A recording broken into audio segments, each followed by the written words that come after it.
I believe that people kind of get it mixed up with movement versus progress. And I believe that many people are so desperate for progress that they believe rejection is a sign of progress. The consumer mindset is detrimental because you don't understand the transaction from an investor level. You don't understand the transaction from a corporate finance level. You don't understand the transaction from the regulatory level. And you really don't understand the transaction from the legal standpoint. See, I don't use to try to convince you. All I do is hold the mirror back. Well, look at your real life. What is your real life indicative of? Is your life indicative of a person who just set off their mortgage or their auto? Is it? And the reality is, for many people, the answer is no. So not only are they rejecting the truth and the reality for what I bring, they're rejecting the truth and the reality of what they see in their own lives every day. But if they understood securitization, they will understand how trusts work. See, they tell on themselves by the process that they teach that they lack very little understanding. They got very little understanding of the things that they teach. Everyone that's talking securitization, I guarantee you, none of them knows. Trust pays the most taxes, y'all. Like 37% is. Why is everybody teaching trust? They're already telling you that, hey, even though we're setting up this trust, you do know that the trust has the highest tax rates over any entity. And y'all stop trying to fall for some too good to be true shit when the price don't match what the value you get. Taxes, securitization, this complex system. The price, if it's too affordable, just know that they're trying to crowdfund. They're more focused on how many people is going to buy that link. If they're talking about securitization, like $50 to get the link. Hell, fucking no. They'll have every lawyer in this fucking country signed up if that was the case. If it was that good, you would see the professionals. You would hear articles written about them. They would be spoken about in a very professional standard procedure of you know their language, you in their world. Last time, y'all. A 1099-C does not mean your discharge method work. Oh, they're gonna act like, oh, you don't know what you're talking about. So, and this is the thing. This is the thing that another issue. They always want you. They always want you, right, to listen to what they have to say rather than them pointing you to the actual source. In general, if your debt is canceled, forgiven, or discharged for less than the amount owed, the amount of the canceled debt is taxable. If taxable, you must report the canceled debt on your tax return for the year in which the cancellation occurred. Yeah, so they posting these 1099-Cs. You got to pay taxes on that now. Unless, y'all. Unless you can prove you were insolvent at the time of the cancellation of debt, meaning you couldn't afford to pay your debt. So now you got to let the IRS know I was insolvent. I couldn't pay my debt. Gurus. That don't work good. That don't work good. They supposed to be canceling debts. They supposed to be discharging debts. They ain't got to pay nothing. So you get the 1099-C. What does that mean? Because 5 of these people on TikTok sent me copies of their checks.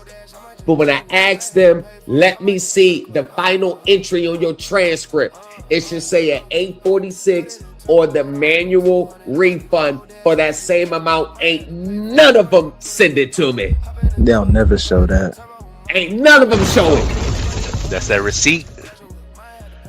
If you got a check and it's stuck and they didn't reverse it and ask for that money back, show me the last entry of the transcript. I don't even need to see your name. All I need to see is the last entry in your transcripts that says 846 refund issue, or the 841 or 840, whatever the manual refund is, for that same amount. You're rocking with the best. They studying the source now. Supreme Elite. New Empire Talk. Came on reading numbers, they were reading memes. He was reading filings, planning out the dream. Turn every late fee in the case law heat. Judge bang gavel, he don't skip a beat. They like how you flip stress in the asset. Gotcha, bitch. How you turn a loss in the last check. Thomas took notes, broke codes, then he proved it. Now the classroom global and the language fluid. Thomas is the blueprint.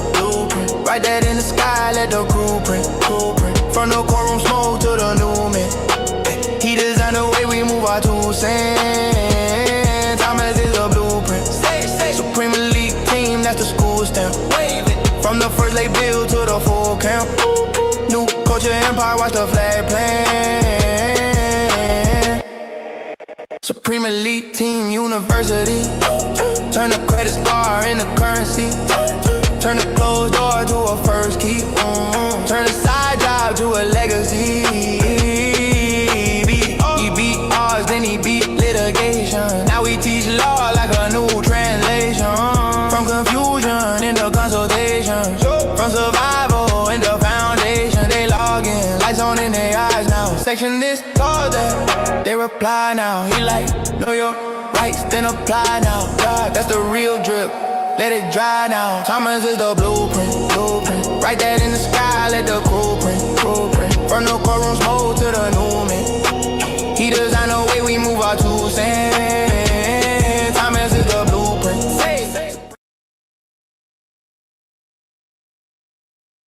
You're rocking with the best.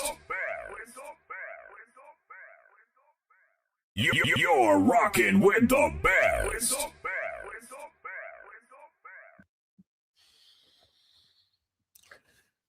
What's going on? We are back with the latest edition. Kind of been MIA lately. Mother-in-law just passed away, so we've been dealing with that. And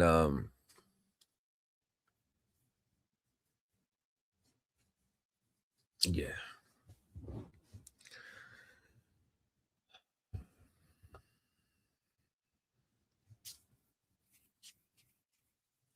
All right. I wanted to bring something to your attention. And this deals with securitization. As we all know, we're in the heart of tax season. Actually, you have until October if you get an extension. But we're in the heart of tax season.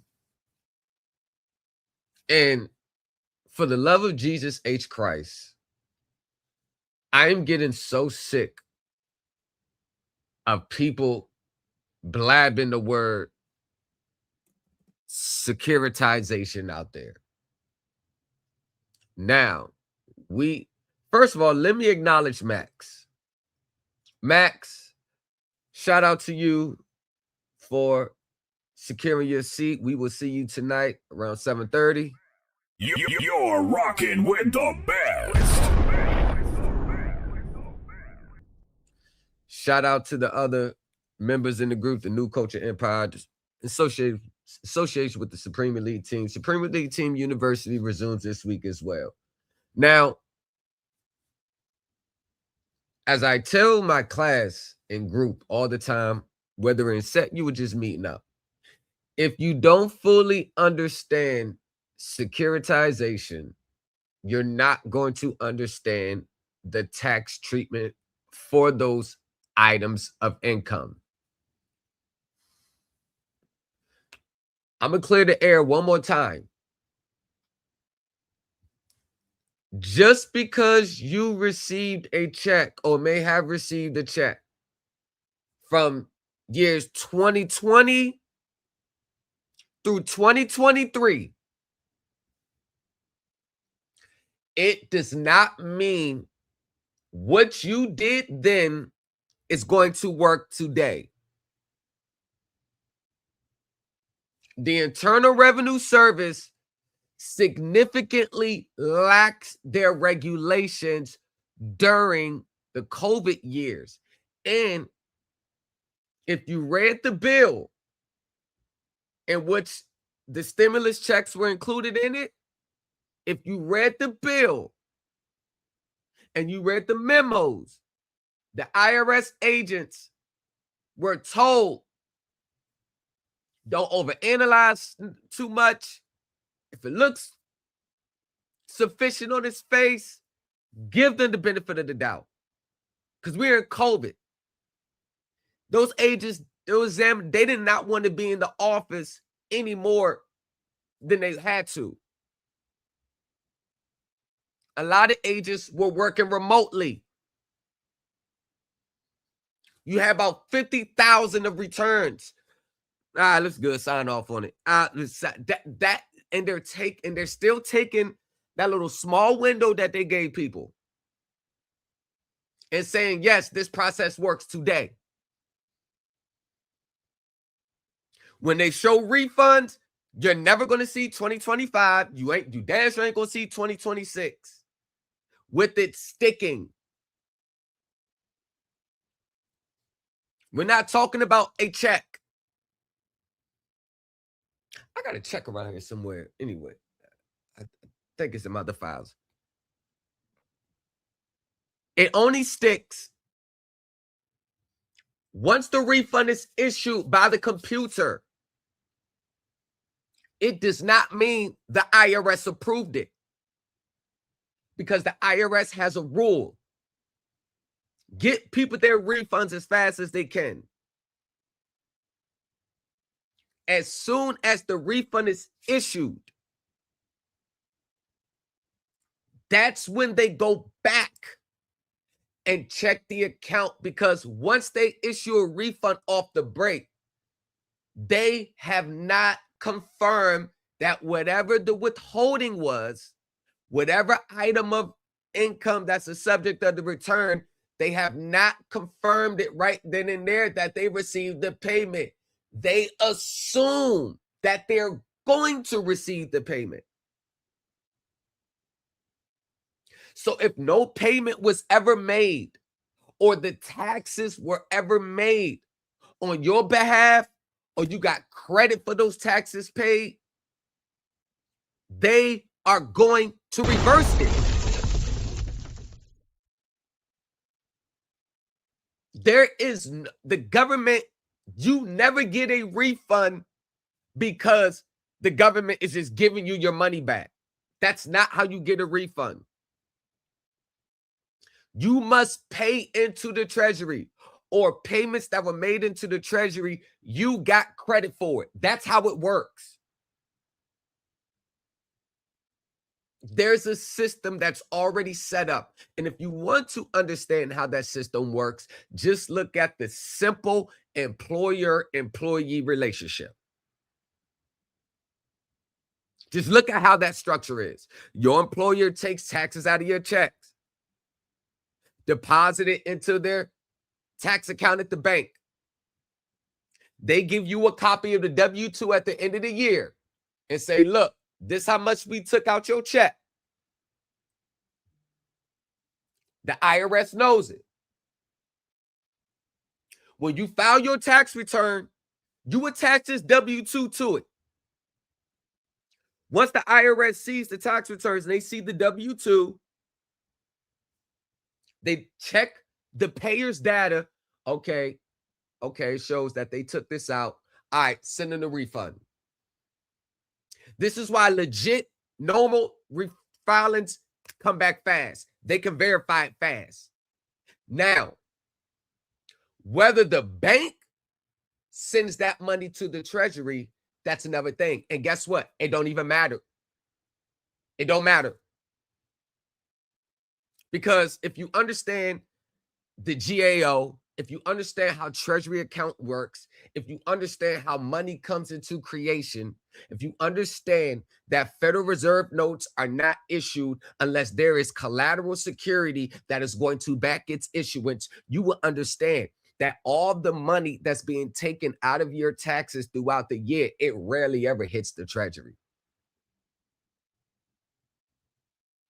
Banks are allowed to keep the monies that's deposited by your employers with that bank. This is where payroll and all that stuff comes in. As long as the money is deposited into that trust fund account at the bank, the banks are allowed to keep that money as long as they are investing in government securities with those tax dollars. This is one of the reasons why you never see on the books of the Treasury an actual Social Security trust fund account on the books at the Treasury. This is why you'll never see a Medicaid account on the books at the Treasury. It all gets deposited into the general fund of the Treasury, the Treasury general account.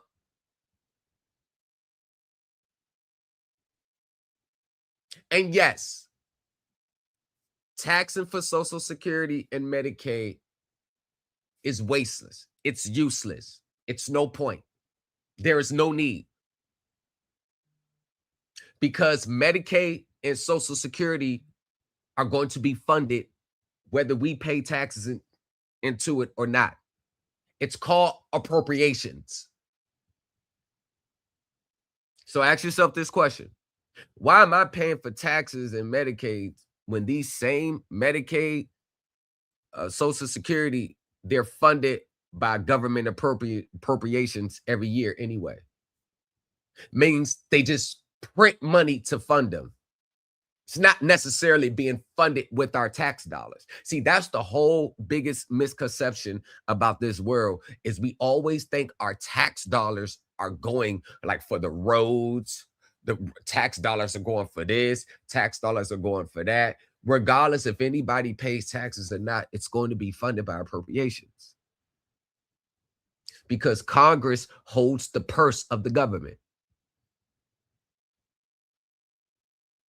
And if you constitutionalist people, you should know that no money is going to leave the Treasury except for appropriations by laws passed, acts of Congress. This is why they had to pass an act of Congress to give everybody a stimulus check.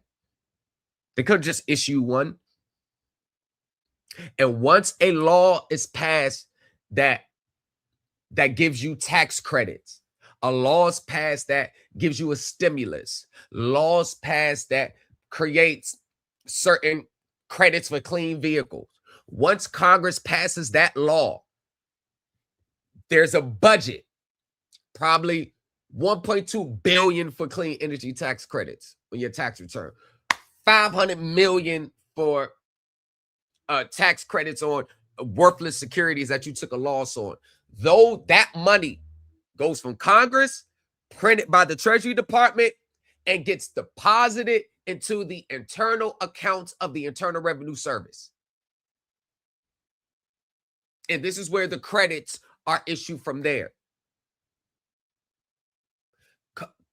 Congress, act of Congress passed law, Treasury prints it up, Bureau of Fiscal Services transfers it to what? The IRS. And the IRS disperse it according to the tax forms you filed, rules, regulations. It's really that simple. It gets confusing when we start adding these theories and these secret accounts and these methods that has nothing to do with how the government works. So when we double back to securitization, one of the biggest misconceptions that would have worked in 2021 and 2022, a little bit of 2023, it's not going to work today. And this is why Forms 1099B to evidence these securitized transactions like they were doing in 2021, 2022. You know, you're filing your 1099B, you're filing your 8949, you're doing all that stuff, you're attaching your contract, you're putting your whole auto or mortgage transaction down on it. You know, that same process, right? Well, 1099B is actually used after you've already received the proceeds. You never get issued a 1099B for money that was withheld from you or that you didn't see. And I don't think many people either read the regulations governing those forms or even reads the instructions, because the IRS language, and as Kevin dubbed the term in my group, you have to learn how to speak IRS. IRS speaks their own language. They got their own way of seeing these transactions.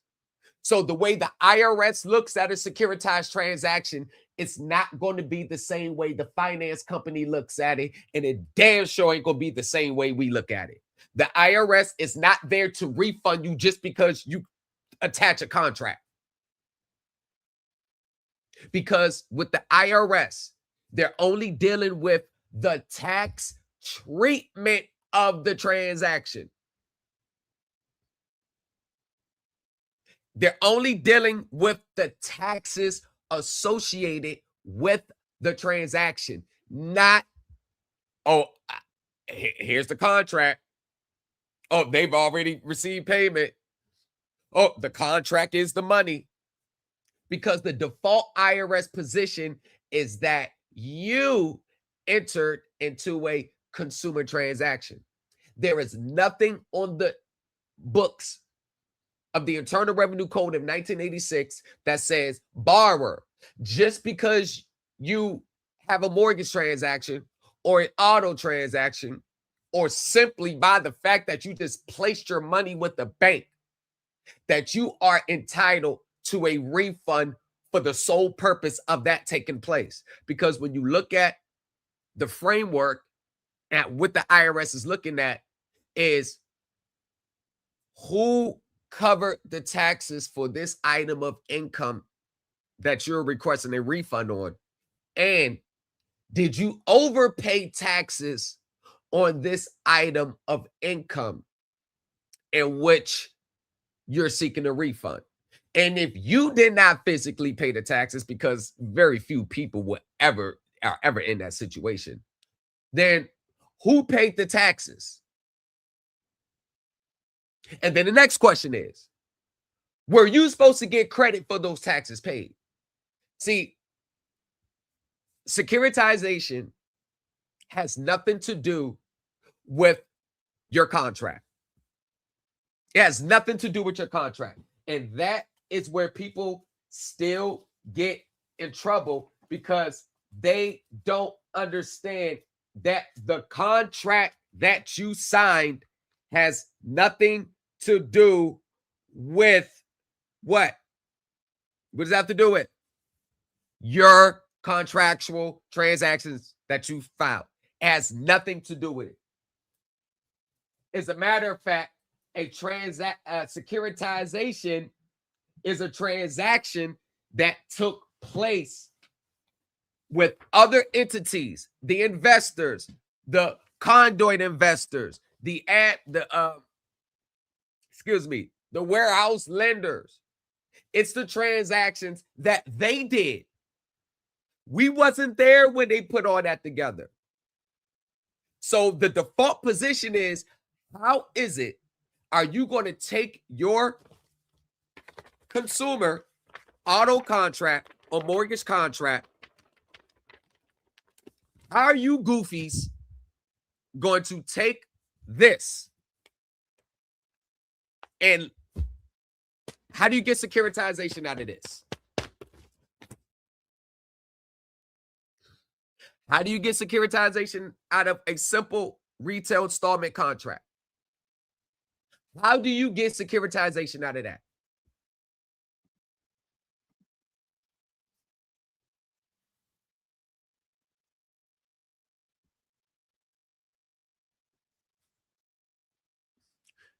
Do you understand the securitization structure and the tax treatment for securitized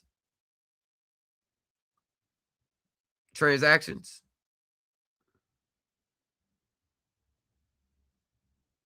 That's supposed to be a securitized transaction.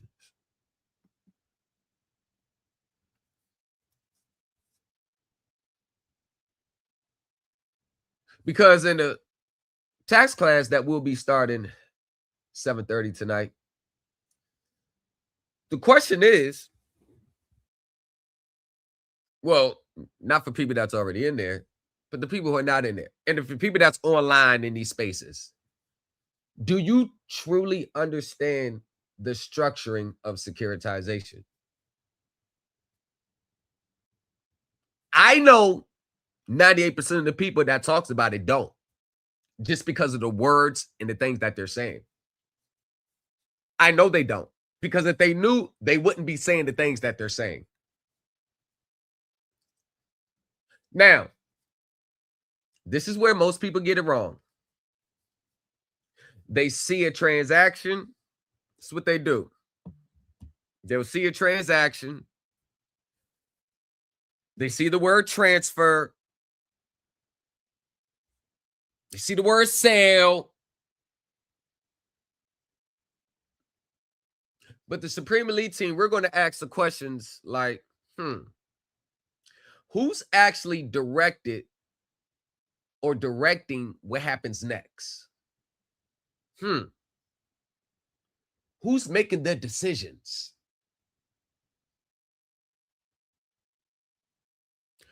Who takes the hit and who gets the benefits?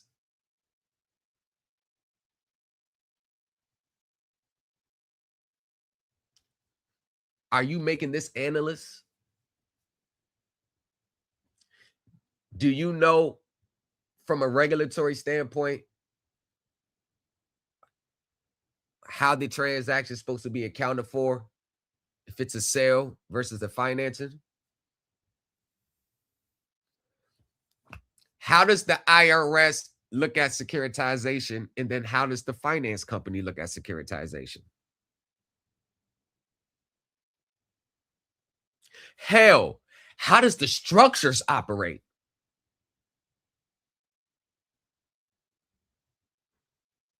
What are the roles of the parties to the securitized transactions?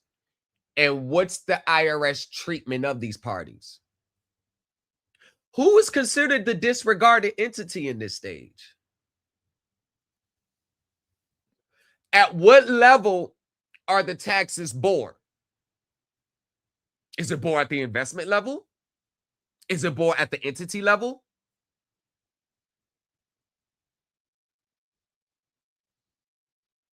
Is it really a sale? Were the assets really transferred?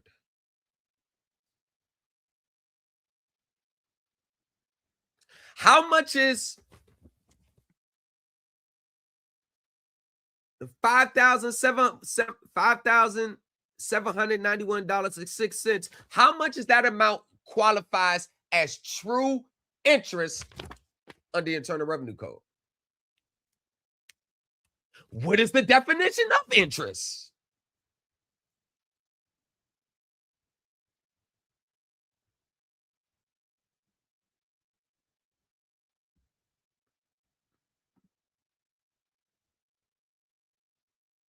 These are all standard questions that everyone who understands securitization should know off the top of their head. Because if you were to go to a securitization webinar, seminar, number one, you're not paying $33 for an ebook. Number two, you're not paying $50 to get a link. See, that's that crowdfunding shit that they do, where quantity over quality. You're paying between $3,000 and sometimes $10,000 for a 6-hour webinar. And I guarantee you this, when you join the webinars by professionals, you want to know why? Because I got a few of them. I got a few of securitized webinars that was taught by professionals. They don't even speak the same language that your guru speaks online. Many people would not even understand what they're talking about because they don't use this simplified, watered down, and use XJR and plug in. We've received the credit anytime you really don't understand. See, those are the go-to plugins. We create the credit. Oh, the investors already got paid. Oh, because it was securitized, we don't owe nothing. See, anytime I hear them say that, that lets me know they have no clue to what's really going on. Because securitization never affects your contractual obligation to pay. Oh, that's from a legal standpoint. What does the securitization have to do with your contract? Explain it. Explain it to the judge. Are you a signatory to the transaction? Are you the beneficial owner? Are you recognized as the beneficial owner? Do you even have standing to raise any defects regarding the securitization? Do you have standing to even raise it since you're not a party to it? Because if you did loan your credit or put the money up, you should be entitled to the proceeds. Well, why aren't they cutting you a check? The finance company. Why aren't they offsetting your dividends and proceeds against your contractual amount every month? I'm saying you are the beneficiary to it. I mean, that's what these gurus say on Facebook. You're the third-party beneficiary. Ain't got a dime yet.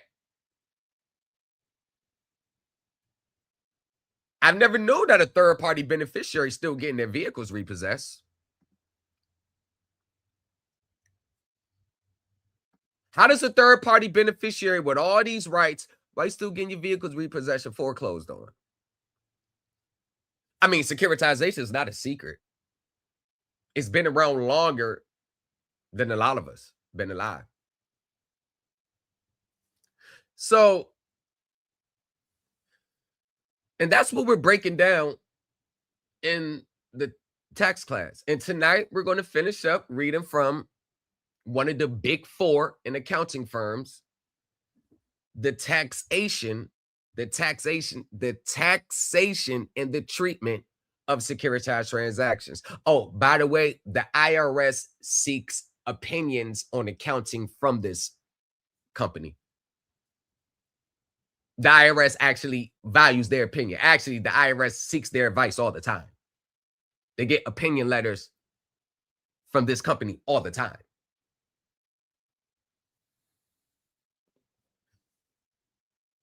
The biggest mistake that many people have is they fall into the trap about what something is being called. It's really about how it's structured.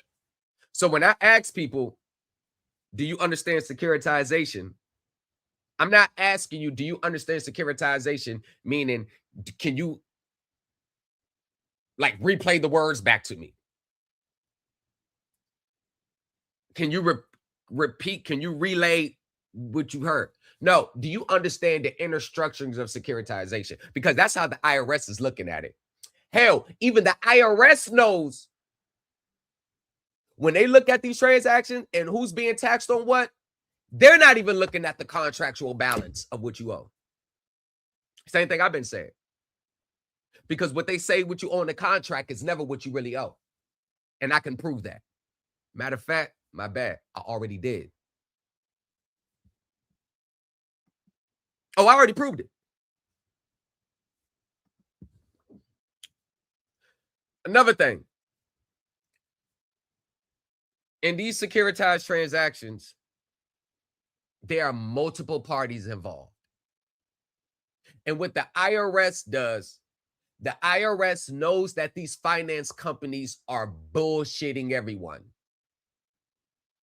They know that just because it's a contract and you got The finance charge, $5,791.06. Amount finance, what, $9,368.30.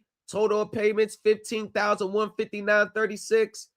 Total sales price, $16,659.36. Bullshit. Because when we break down the accounting, those numbers are nowhere to be found.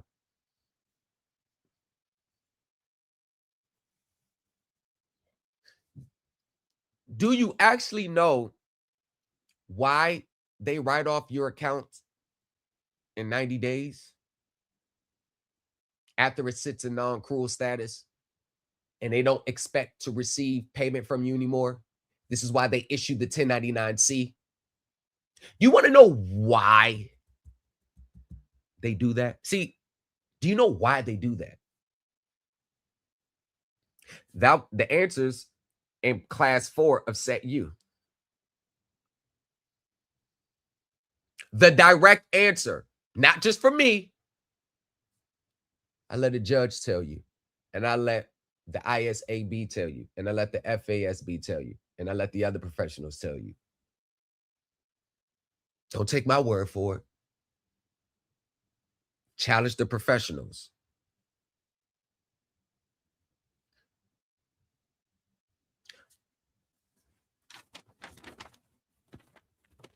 $5,791.06. You'll be tricked because you'll look at your finance charge and you'll look at your interest payments and you're looking at it like, okay, that's the interest that they say I owe. Well, let me challenge you to think. How do you know out of that whole 5,000, I can't remember for nothing, 791, how do you know that that whole 5,791 constitutes full interest under Title 26 CFR Section 61? What is the definition of interest under the Internal Revenue Code? See, gurus, you're not even supposed to be looking this up right now. You're supposed to know the answer, that it's the compensation for the use or forbearance of money. So what if part of my interest payments didn't go to the compensation for the use of forbearance of money? What if it went to that fee? What if it went to that reserve account? What if it went over there? What if it went to the credit enhancements? What if it went to the tranches over there? What if it went to the residual interest over there? What if it went to the first loss buffer over there? What if part of that was calculated and put into the allowance for credit loss over there? What if it was put into the amortization and adjusted for the PV on the expected future cash flows? See, these are all the things that when you talk securitization and sit in front of these professionals, you have to know this through the door.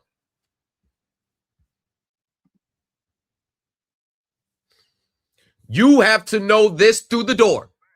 You're rocking with the best.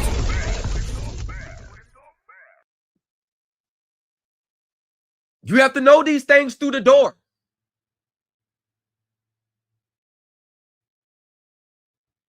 With securitization, you can't guess and go off someone else's theory or keep parroting things you hear online because they're going to set you up for failure.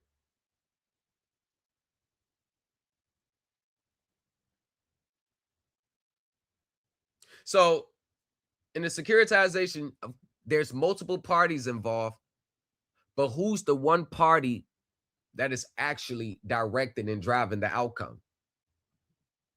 See, we get so caught up in labels of transactions because labels of transactions are only for presentations, financial reporting. Like you don't understand what happened with the Lehman Brothers bankruptcy case. Let me guess, gurus, you don't even know what I'm talking about either. Now you're about to go start looking that up too. You don't even know what I'm talking about. Matter of fact, gurus, if you do know what I'm talking about, how many pages was the Lehman Brothers in their bankruptcy, that report? How many pages was it? Oh, I know. Because I read them. What's the answer, gurus? I know you don't know. I'll tell you. Over 2,000 pages.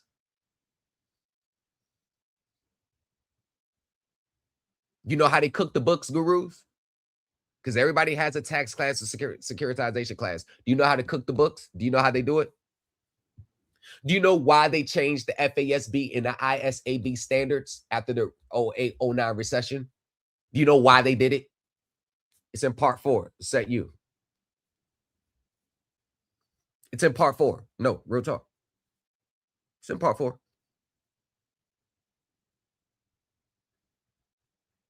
Do you know there's a prohibition against day one gains?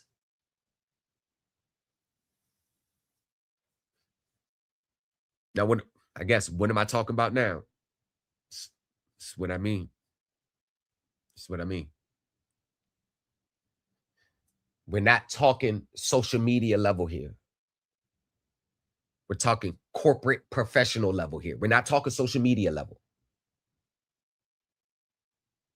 Because they're not going to respect you unless you know it on the level I'm talking about. They're not going to respect you. You can go ahead and take the easy way out of just slapping withholdings all over the place, but you know how that's playing out.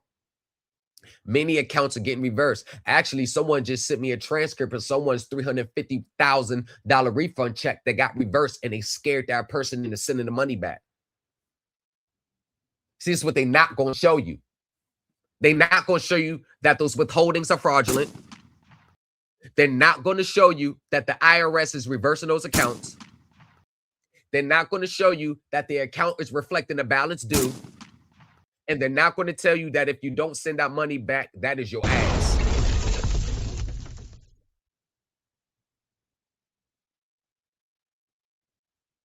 I'm not here to clean up your guru's mistakes. If you messed up with them, go to them first and get it fixed. You can't get it fixed, I will look at it from there, see what's going on. But go back to the people who you rely blindly on first. Like the ones that told you you ain't got to file tax returns. You're not a United States citizen. So you ain't filed your tax return for 21, 22, 23, 24. Now that you're here processed, I promise you quick money, you want to file a tax return for 2025. Guess what? You'll never see a dime of that 2025 because you got 4 unfiled tax years. And guess what's going to happen? You're going to get hit with a late payment of taxes, late filing the taxes. So your 2025 is going to get snatched anyway. Oh, the new culture. What you mean? I ain't filed taxes in 10 years. I got to go back and file all my returns before I can file this year? You're damn right.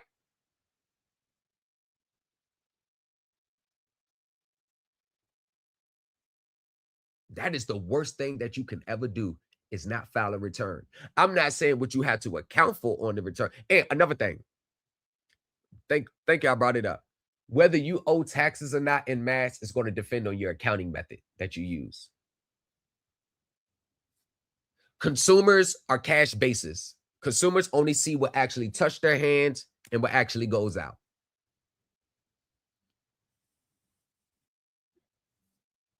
As a matter of fact, your assets and liabilities, your income and liabilities should never be based on whether you actually received the money or not, and whether you actually paid it or not. That is the low-level consumer way of doing your books.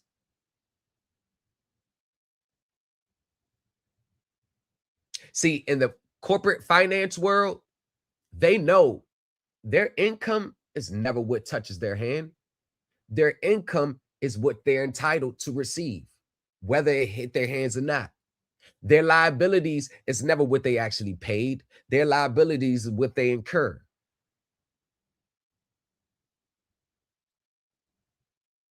I don't know why people don't ever want to mirror them, because they always seems to be beating y'all left and right. They beat y'all every day. Why wouldn't you want to start studying from them? They wipe the floor with these spaces every day. They win way more than what they lose against us in total. Y'all know y'all don't be spanking them every day. Why not take pointers from them? And you can't look at them as your enemy for too much. They're not your enemies. This is just how the game goes. See, that emotional, they're so evil and wicked. Many people don't even have the mindset, the temperaments, the patience, the dedication, the determination, the will, the wisdom, the discernment to even be in these spaces anyway. You're going to take your L's. You can either learn from your L's or bitch and moan and complain about it. How the system is just trying to stop you from asserting your rights. Whole time your documents is dead on arrival from the door. But I forgot, you can never be wrong. Everybody else is wrong but you. You can never be wrong. There's nothing wrong with what you do. Sent the international promissory note to pay your bill. They said it's fraudulent. Okay, whatever. Oh, now you got for someone else. Now you want to send a check? No. Whatever. Now there's a withholding. You see what you're just piling on your record? Jumping from process to process, guru to guru, don't understand none of what you're doing. No foundation. This is why people who tend to do more movements and motions, they think they're having progress, but all they're doing is just the proverbial treadmill. Although you're moving, treadmill stops, you're still in the same place. No closer to understanding. Understanding comes before execution. Execution doesn't come before understanding. This is why when the execution doesn't work, what do people do? Hey, this didn't work. What do I do next? Now you're making yourself a slave to a person that doesn't have any much understanding than you.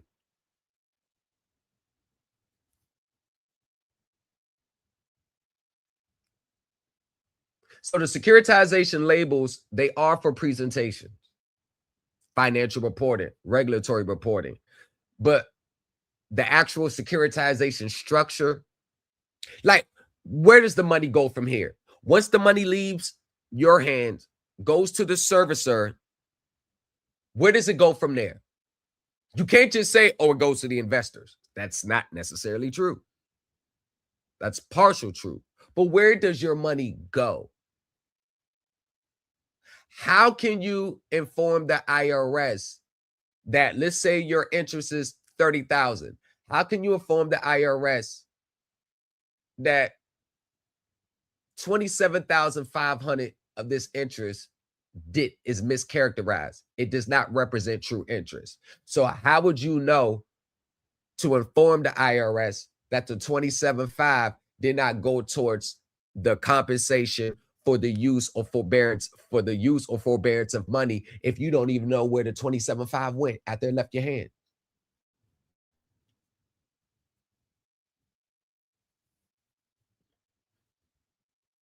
When you're dealing with securitization, dealing with this corporate world, you will be a fool not to try to align yourself with someone that actually does these type of transactions, that actually litigated over these transactions, that actually knows how the inner system works. Why would you say, nah, lawyers and them, nah, stay away, they're the enemies, and if they don't accept what I'm saying, then they're wrong? Who wins like that? Not the person who thinks like that. So you can call something a transfer, an assignment, a sale, which those are the assignment, transfer, sales. You're going to hear that pop up around. But does that really tell you who's actually in control of the performance? See, this is why Set You is so powerful, because you will understand the 5 lens of the contract.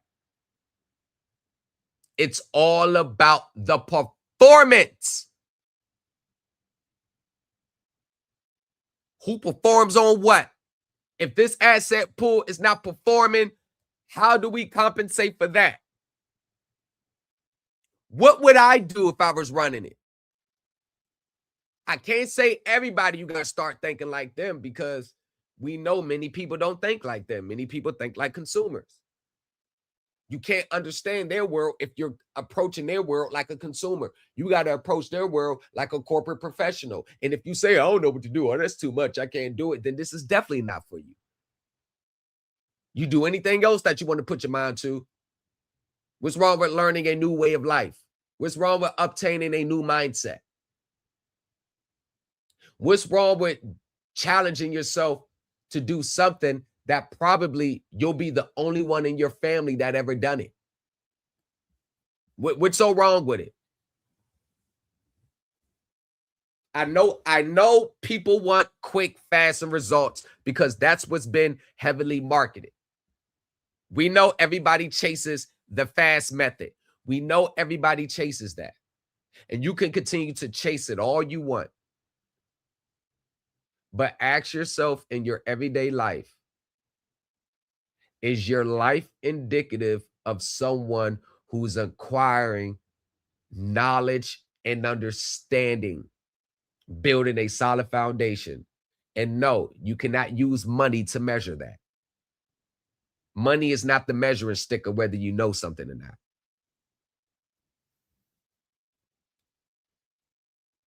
Do you understand the corporate structure? Do you understand the items that they use on the balance sheets? Do you actually know how to read a call report? Do you understand the classifications? Do you understand how they're supposed to classify these items?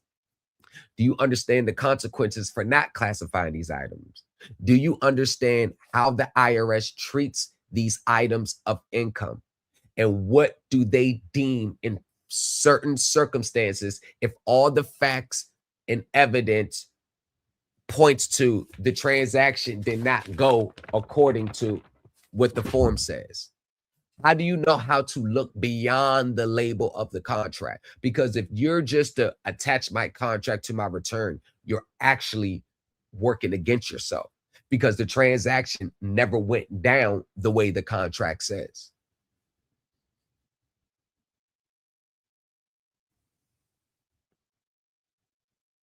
Y'all don't believe these corporations any other time, so why would you believe them that the transaction says what it says?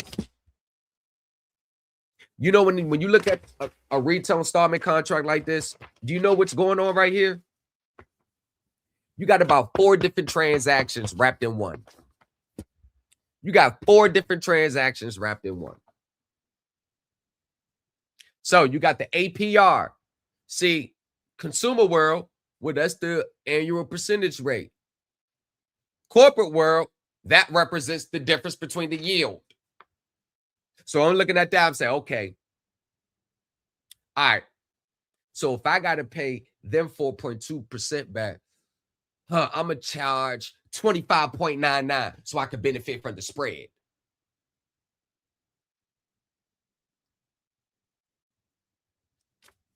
Finance charge. Okay. Corporate world, consumer world, people going to look at finance charge and look at TILA. And Title 15, USC. Psh. The real way of looking at it, okay, so the finance charge. So this actually represents the costs and fees associated with the securitization.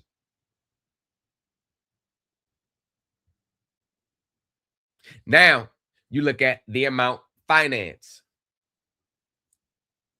And if you look at the amount financed, $9,368.30. And then you look at the cash price. Cash price is $6,884, $12.12. That don't make sense. And once again, it's going to be on every contract. I don't even need to see your contract to know it's there. You're always going to have the total of the charges or the amounts paid or you or your behalf. There's always going to be a number that's less than the amount financed. The amount financed is $9,368.30. But the amounts paid to others on my behalf, my behalf, your behalf, on our behalf, it's going to be $3,984.18. Where's the difference at? When you look at the difference and break it down, they go your finance charge, they go the spread. See, when I look at a consumer contract, I can easily line it up for the corporate world, the investor world, the regulatory world. I can see the whole field. Many people, you look at the consumer contract, that's the only goddamn lens you know how to see it from.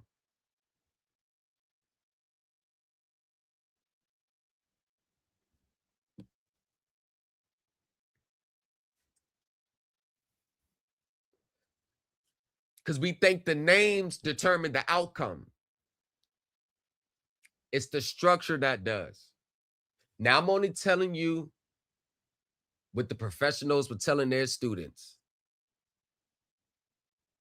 They never talk about just the label of securitization. They always break down the inner structuring of it. And that's what we do with the tax and go over the tax treatment. That's why we go over, hey, because if you understand, when you understand securitization, you understand the tax treatment for it. Taxes on securitized transactions doesn't come before securitization. Securitization comes first, and then the tax treatment of it comes second. And this is one of the reasons why. Don't miss out on this opportunity to litigate like a seasoned professional. Join the Supreme Elite Team University. Thomas in the lobby, folded thicker than a skyline. Credit acceptance on a resume, war stories in the fine lines. It's more the reason.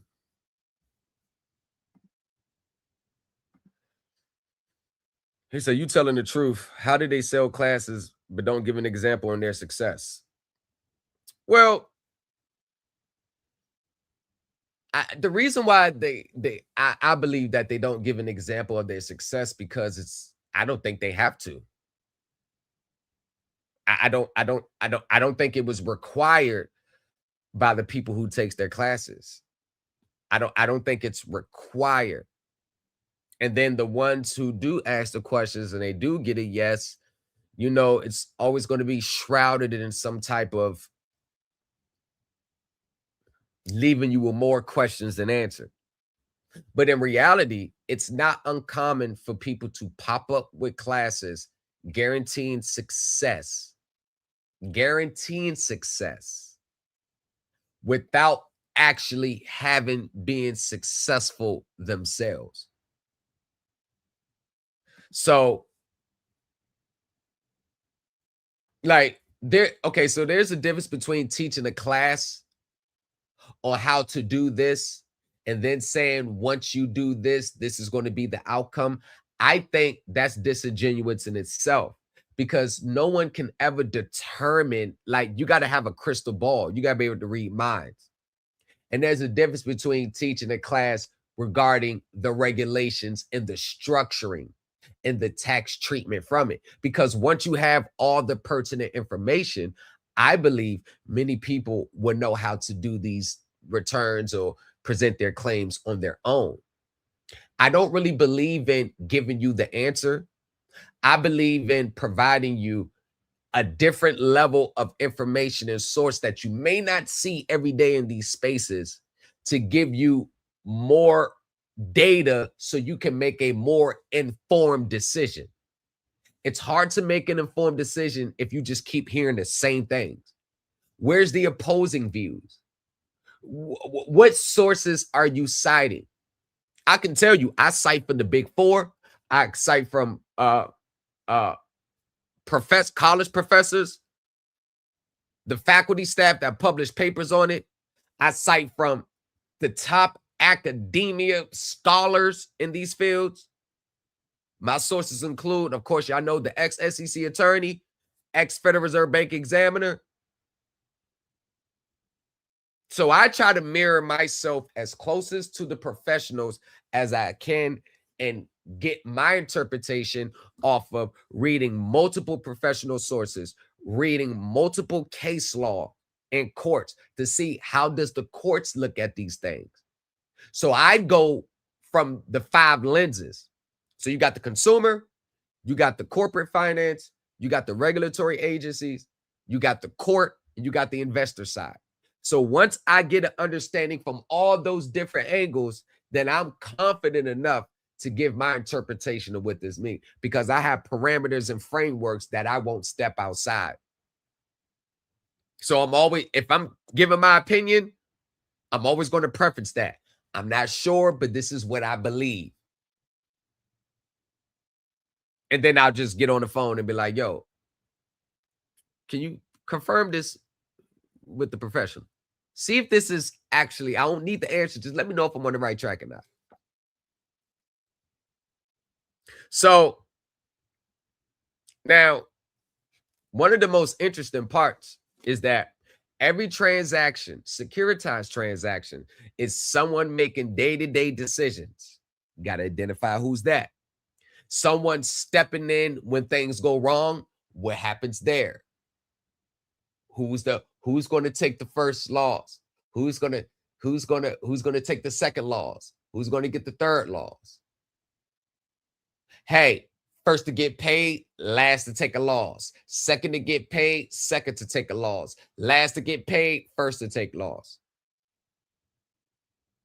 Does the corporate finance companies, are they buying a percentage of these trust notes and securities? Why are they buying a percentage of it?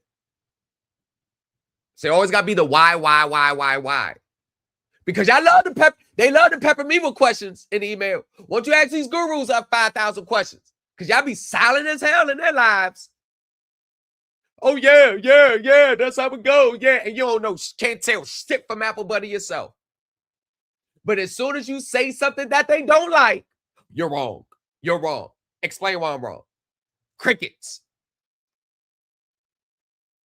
How am I wrong? I literally cited the Amity statute. I literally posted the Amity statute. High seas, waters, lakes, international shipping. Nothing about getting pulled over in your vehicle. Well, they got zoning codes near the courts and the Navy. They zone them off and we're birthed into the dock. Remember, the B-E-R-T-H instead of the B-I-R-T-H. And the vessel, your mom's vessel from the sea, and then you land at the port, the hospital. You get it? Oh, port, hospital. Yeah. The birth certificate is your bill of lading. You see how ridiculous that you have to sound to make yourself just not to be wrong? Like, people will go through the most outlandish claims just to be right. This is why it's so effortless for me, because I don't have to go through those 5,000 steps to figure it out. I got reputable sources on my team, backed by plenty of case law.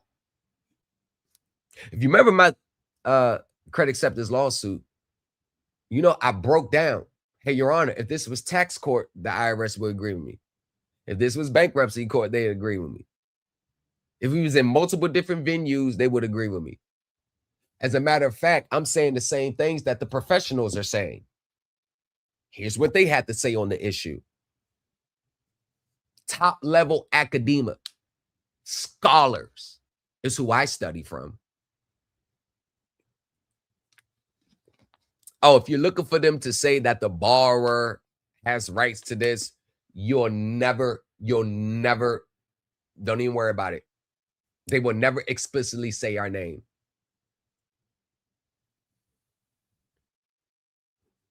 They use code words. They use buzzwords. They will never say our name. Don't even look for it. And so in every transaction, you have someone making day-to-day decisions, someone stepping in when things go wrong, and someone exposed to the outcomes. But the problem is like musical chair, because those roles don't always stay with the same party. Control is about who makes the calls when it matters.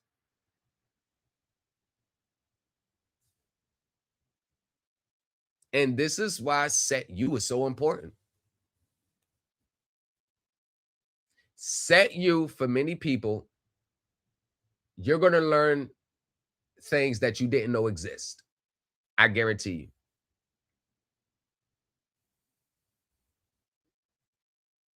I am so confident. I am so confident. Oh, hold on. We got someone that says, hold on. We got someone that says, hold on. Let me see. Somebody just made a comment. You got someone that says, oh, the conscience. So, what's this? Oh, so I commented on the Gene Keating interview, 1099 OYD. And this was a year ago. And somewhere what I said was this. I said Gene Keating was reaching a lot in this video. He made a lot of errors that would get most people in trouble, especially the U.S. Department of Treasury. You never put that on anything. It's the United States Treasury always. And I specifically remember that the FBI always says people send stuff to the United States Department of the Treasury. Well, do you understand that when you put the United States Department of the Treasury, what department are you talking about within the Treasury?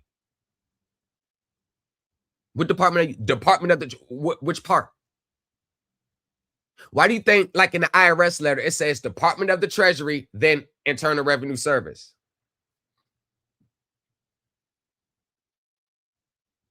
Oh, he has another reply. Oh, he did not like what I said. So his reply was, the new coach of Empire, you are an agent and know nothing. No, hey, what do I say? What it was in my note. It's that I don't know if I can share this with y'all, but it's in my notifications. Somebody on a comment that I made a year ago. And it's right on cue. Because remember, whenever you say something that doesn't coincide with how they believe and feel, the number one thing that you are an agent. You are an agent. What does an agent mean? What does an agent mean? You are an agent. So I believe they're saying, oh, you really know what the truth is, and you don't really want people to know the truth. So you got to divert the attention away from the truth and say it don't work just because you don't want people to try it or do it. I have a question. The rules are already set. How can I divert people away from the truth when the rules are already set? I don't make the rules. The rules are already set. How can I hide the rules from people? The proper way of doing anything. Many people who fill out 1099 OIDs don't even understand the publication that comes with it. They don't even understand the language because they think an OID is talking about their consumer transaction. It has nothing to do with it. Many people fill out tax returns without ever reading the regulations that govern the forms or the instructions. Many people fill out tax returns because someone told them to fill it out that way. So that makes those people an agent of the person that's doing it. But yes, I told you, one of the main things that they'll call you is an agent. Yeah, that's what he said.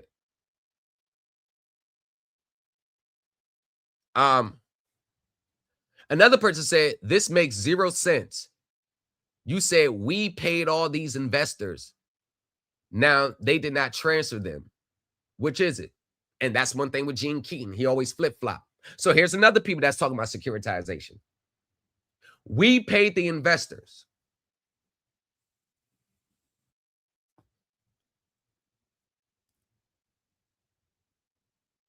And they didn't transfer the payments to the investors. That is just incorrect. Just like people think that they loaned the bank something or they loaned the finance company something. That is just incorrect. Because another thing, if you really understand securitization, you will never come out your mouth and say that you loaned the bank this, you loaned them this, you created the credit. See, if you really understand securitization, you would never say those words. And that lets me know that they don't understand securitization because once again, somebody put the money up.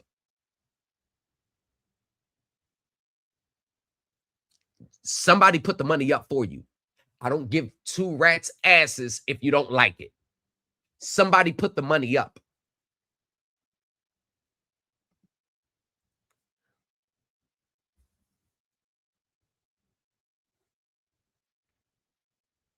He said you learn what put you in investment contract beginning, where they wouldn't, where many people wouldn't even understand. Like many people would just say, "Oh, I'm an investment contract."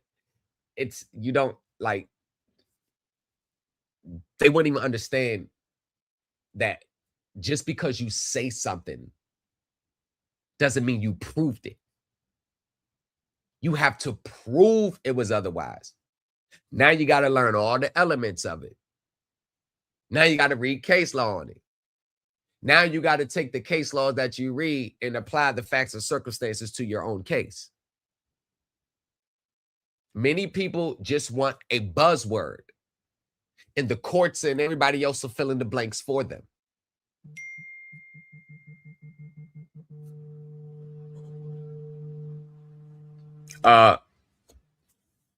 Hold on. Got another client. Hold on 1 second.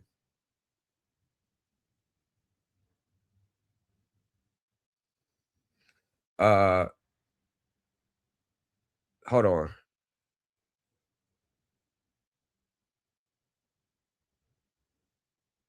So, nah, it's all good. So, let's get back to it. I mean, of course, I'm an agent. You want me to? I'm an agent. Okay, cool. I'm an agent. I'm an agent. Yep, I'm an agent. What does that change? When I'm saying it's invalid because I'm an agent? What changes because I'm an agent? I'll be your Huckleberry. What changes because I'm an agent now? Let me know in the comment. What changes? I'm an agent, so what changed? What changes now I'm an agent? Is me being an agent bringing you closer?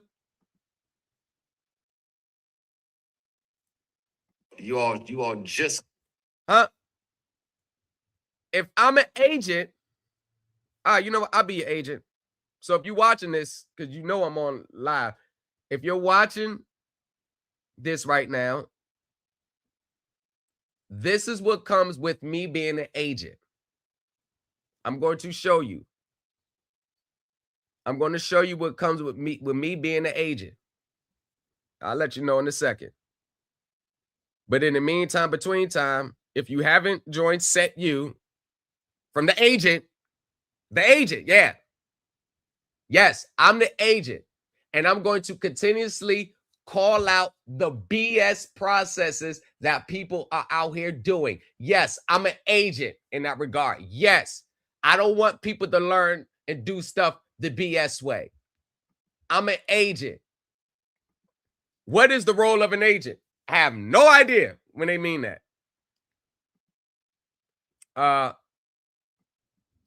He said, who really owes the money? That's a great question. See, that's a question that many should be asking. That's a great question. Set You, we actually get knee deep into that. We actually follow the payment stream over there. What is the role of an agent? I don't know. Many people say agent is supposed to be this something so negative. I don't know. But if I'll be your Huckleberry. I'm an agent. So what? What does that change? What does me being an agent change? Can somebody I mean, We got a problem here? We got a problem, nigga? Oh, what up? you got a problem? You got a problem, broski? Keep it on. I will slap the shit out of you, boy. Keep it up. We got a problem. We got a problem. What you need? Don't miss out on this opportunity to litigate like a seasoned professional. Join the Supreme Elite Team University. Thomas in the lobby. Folded thicker than a skyline. Credit acceptance on a resume with stories in the fine lines. You can take Gene Keating methods all you want. Gene Keaton wasn't as successful as you think he was. He wasn't. It broke my heart too. Find out that Gene Keaton was falsifying a lot of stuff. We was like,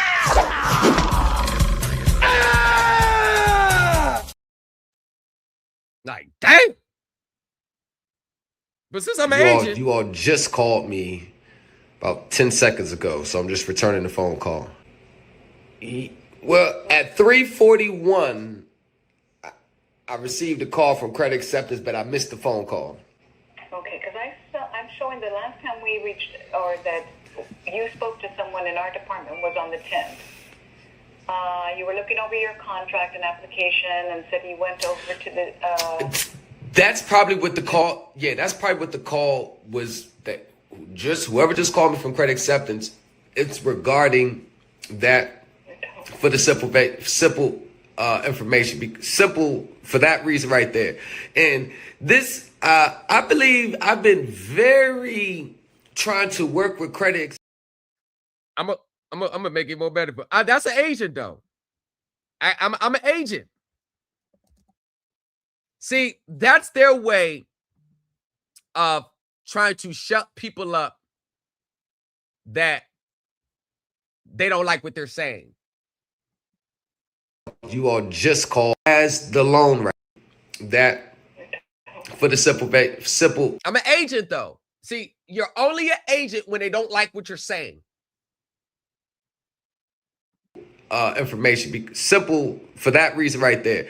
And this, I believe I've been very trying to work with Credit Acceptance, even though I'm going to prevail, because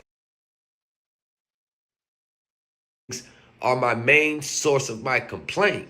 And all I said was, I just said, you know what? I'm going to ignore. I'm an agent. Please find fully attached execution version of the settlement agreement. We will prepare a stipulation of dismissal for the parties to sign in accordance with paragraph 4C of the agreement. See, I'm an agent. See, this is what being an agent gets you. No, I don't want people to know the truth. I just don't want people to follow their rights. Even though I'm going to ignore that there was never any. Credit Acceptance will release the lien as a matter of course, but I'm going to add some specific language to the agreement that you can rely upon. I would like to include your address and that provisions. Could you provide it to me? I would then send you an updated agreement signature. Yes, I'm an agent. This is what I'm an agent of. Says that the loan is not, like, it is your form. It's your form. But ma'am, this is, give me some grace and let's restructure this. I am too glad that we can reach a resolution. In terms of the next steps, we'll prepare a short settlement agreement that describes the terms in greater detail, states that neither party is admitting liability, etc. I will forward it to you some point next week for you to review. Yeah, I'm an agent. I gave you 10 grand for the vehicle. Did 4 or 5 grand. You didn't put up 20 grand for that truck. You did. You went through.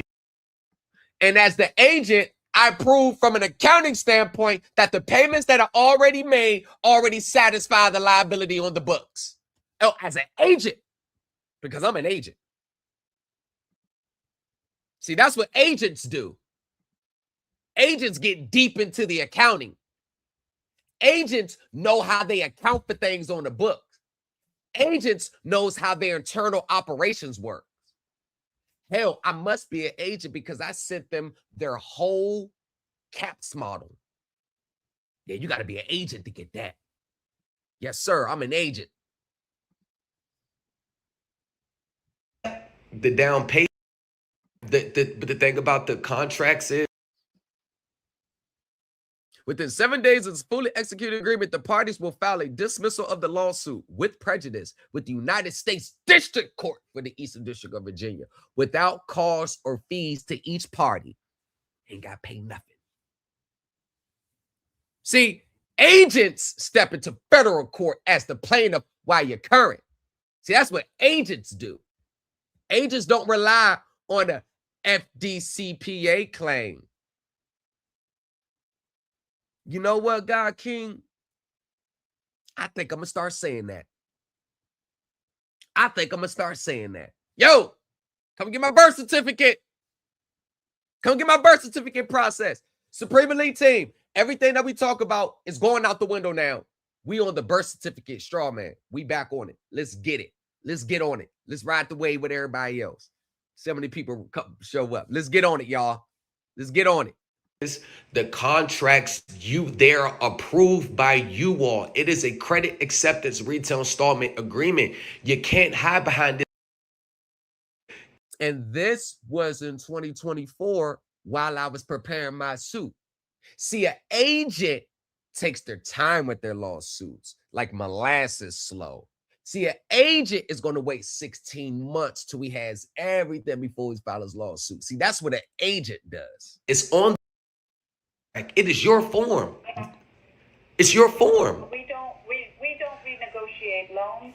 That's all submitted through it's only done through a dealership. But exactly. I know that's all y'all default position. You got the loan through the dealership. Oh, I did. I got my loan through the dealership. I did. Motherfucker, I got your caps model. You don't think I know how my loan was funded? I'm looking right at it. Oh, see, around this time, I didn't have the caps model, but I knew that the dealership never funded nothing. But if you don't understand how they operate, they're going to play in your face. And the frustration that you hear from me is like, ma'am, you're sitting here playing right in my face. But ma'am, I understand what you're saying. The general public directly. I understand what you don't work with the general public directly. But don't you call yourself a finance company? So if you don't work with the general fund directly, if you didn't give me a loan, you somehow got it from the dealership. Why are you trying to collect again? Oh, you must think you're the assignee. Oh, I got you. What you're saying, but this I want you to understand with credit acceptance. The loan, it's not the loan that you're talking about.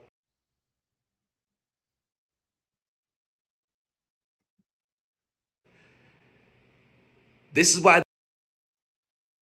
Yeah, this is not an issue that we can assist you with. I'm sorry. Leave this. Exactly. And that is what you're going to get from all of them when you start set you like claims. You think they're going to be like, oh yeah, you're right. Yeah, everything you're saying is right. Matter of fact, hey, investors, he's right. We've been lying to y'all. You think they're ever going to admit that you're right?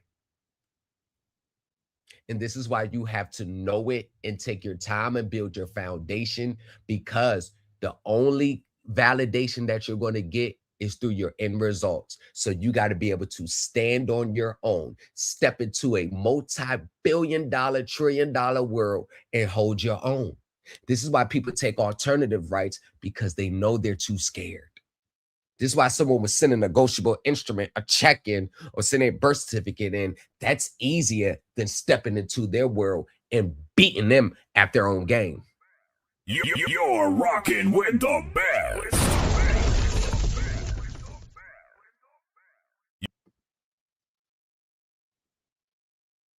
That's why in these spaces, you're either in default or the defendant. Being current and the plaintiff at the same time, they don't even teach how to argue that in these spaces.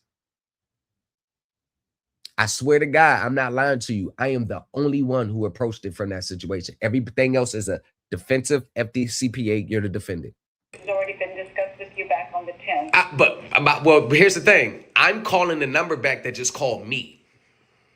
I know. And I don't know why, but I don't show that we reached out to you. Yeah, you just called me. The phone rung 4 times. I couldn't get to it. That's why I'm calling this number back. Okay. Well, and I'm sorry that I don't show that our department reached out to you. I can prove all this extended. say this, me. I know, and I don't know why, but I don't show that we reached out to you. Yeah, you just called me. The phone rung 4 times. I couldn't get to it. That's why I'm calling this number back. Okay, well, and I'm sorry that I don't show that a call that our Hey, as an agent, see, only an agent would know. You send them an email with the attached documents like, bam, you ready to go to war now? I tried to talk to y'all with the phone. I try to reason with you. See, an agent, you can only be an agent to get this type of response from your auto company after you send that in. You see that remaining balance? See, you got to be an agent to, how the hell they just stop collecting on their own? You know, many people, you don't pay 2-3 months, they coming to take your shit. They're just coming to snatch it right on up. He got to be an agent. He must be work. He must work for the. He must. You got to be an agent because pro se people, we damn sure can't get these type of reactions from them. We done been through 50,000 processes. They ain't budging a bit.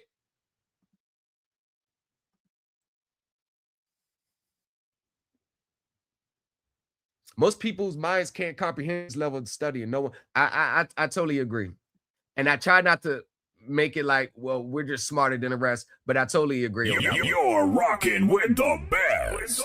I totally agree. I think for some people it's just it's just too far. It's just too like top level for them. They need something here. The problem is the system doesn't operate here. The system operates there. our department reached out to you. All right. Well, I don't know if this is your. Took me off auto pay. I didn't take myself. Actually, I forgot to take myself off auto pay. Actually, I didn't even know they did it. They did it 2 days later, but I was going in to get my payment history. And that's why I was like, damn, I can't see nothing. I'm thinking it's a glitch in the app. Then I like, hold on, I did send them the email Monday. And then I called, and that's when they confirmed. Oh, yeah, we stopped everything for right now. I said, okay. I'm still filing a lawsuit, but okay. Department, but all I'm going to just say this. All it says is credit acceptance 800-780-7022, and the call was placed at 3:41 p.m. Caller ID 5 minutes ago. Caller ID 5 minutes ago. Right. Okay. So I don't know who called, and maybe it wasn't a ghost. Somebody from credit acceptance just tried to call me. Maybe it's the legal department that tried to call me, man. You make way for it. Could have been that instead of you all.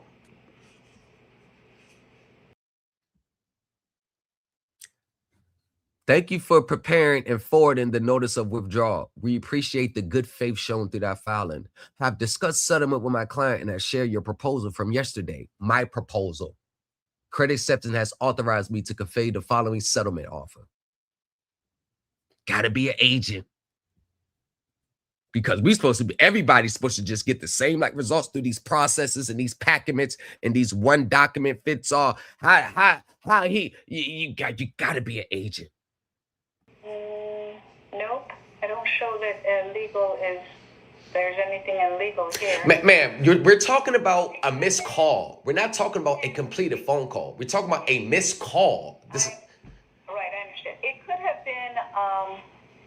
could have been just why you're being sued. Completed phone call.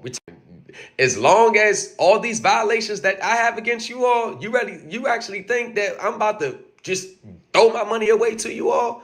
No, absolutely not. Told them I wasn't paying you anymore. And I dare you to do something about it. Nah, you got to be an agent for that. You're in violation all over the board, man. I can't in good faith. I can't in good faith because y'all not operating in good faith with me. This is why you're being sued by the Consumer Financial Protection Bureau in the Supreme Court right now. This is why your deceptive practices. You are stealing money day by day. Are convicting you. You can't even get a they're the ones that are telling on your whole company. Your own are pretty much spilling the bean how you. 1 second, y'all. Some of that stuff was muted out because that's safe for set you, but I am blasting them. Don't miss out on this opportunity to litigate like a seasoned professional.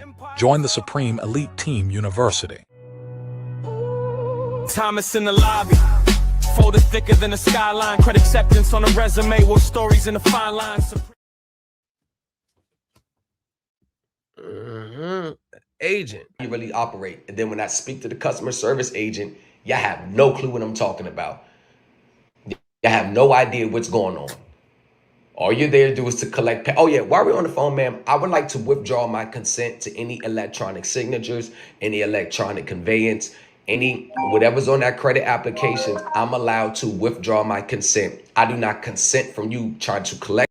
Notice how I said electronic signature instead of the blue wet ink signature. Notice how I say electronic. Notice how I said that? From me. I withdraw all consent. And that's on the credit application. I'm allowed to withdraw my consent. I do not want you collecting any sums of money under me because you're not entitled to the payment. Whoever, you tell them to contact me. Whoever that. Complete and permanent mutual release and settlement agreement. I got to be an agent for that one. To contact me directly for payment. I don't want credit acceptance servicing my contract. So we're going to stop that. And yes, I will be having the lien removed. You bring your evidence with your attorneys. I'll bring my evidence and we'll see who prevails. All right, sir. Thank you. All right. According to your conversation from me, yes, I will be having the lien removed. You bring your evidence with your attorneys. I'll bring my evidence and we'll see who prevails. You're rocking with the best. Thank you. All right. according to your conversation with the attorney, with the what we go over in group is right in line with the legal standards and the professionalism on how it has to look and what you need to know when you attack these people. The words that he used was, "You're going about it standard operating procedures."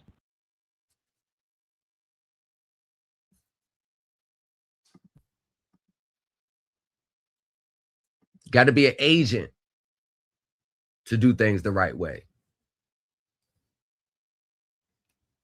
You can't be just, no. And this is why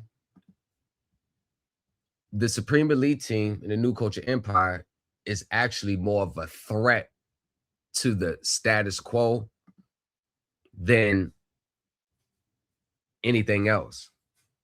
Because, quite frankly,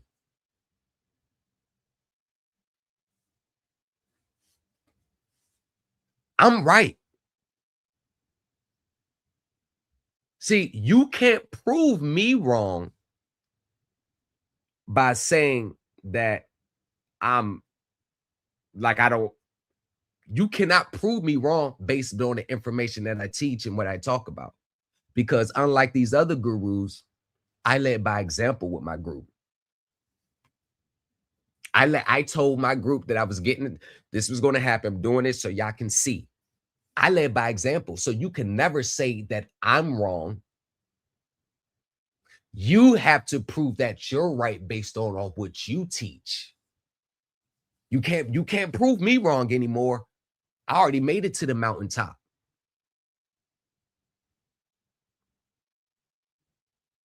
You can't prove me wrong. That's the thing. You can't prove me wrong anymore. By me or what I say. So the longer it sits that, hey, y'all, settled in January, it's April. Where's all these wins at? Where's all these titles at in mass about these gurus? The longer it hangs in the air, because you only really got one source that you could point to. It says everything he taught, he did. Everything he advocates for in the Supreme Elite Team, set you, tax, whatever it is, he utilized it, he applied it, he went over with us every night, day in, day out, motions before they're filed, motions after they're filed, their response, the court's response, he didn't leave nothing out. Bam, bam, bam. So everything he teaches, it has to be true because we have measurable results to prove that what he teaches is correct. And as you can see, the contract date, the initial balance, the initial date was February 24th, 2024, February 29th, 2024. And you know the account was raised part of the settlement. So you can't say, oh, he probably just paid it all. Anybody that's claiming that, you just willfully, you just looking for a reason to not see what's evident. So now, gurus, the only way that you could prove that you're right, because you can't prove that I'm wrong. The only way that you could prove that you're right is now you got to pop up with your results. See, this is how it works. By example. Now you got to pop up with your results. You can't just be teaching and teaching and teaching. Nah, people want to say, hey, have you done it before? Were you successful before?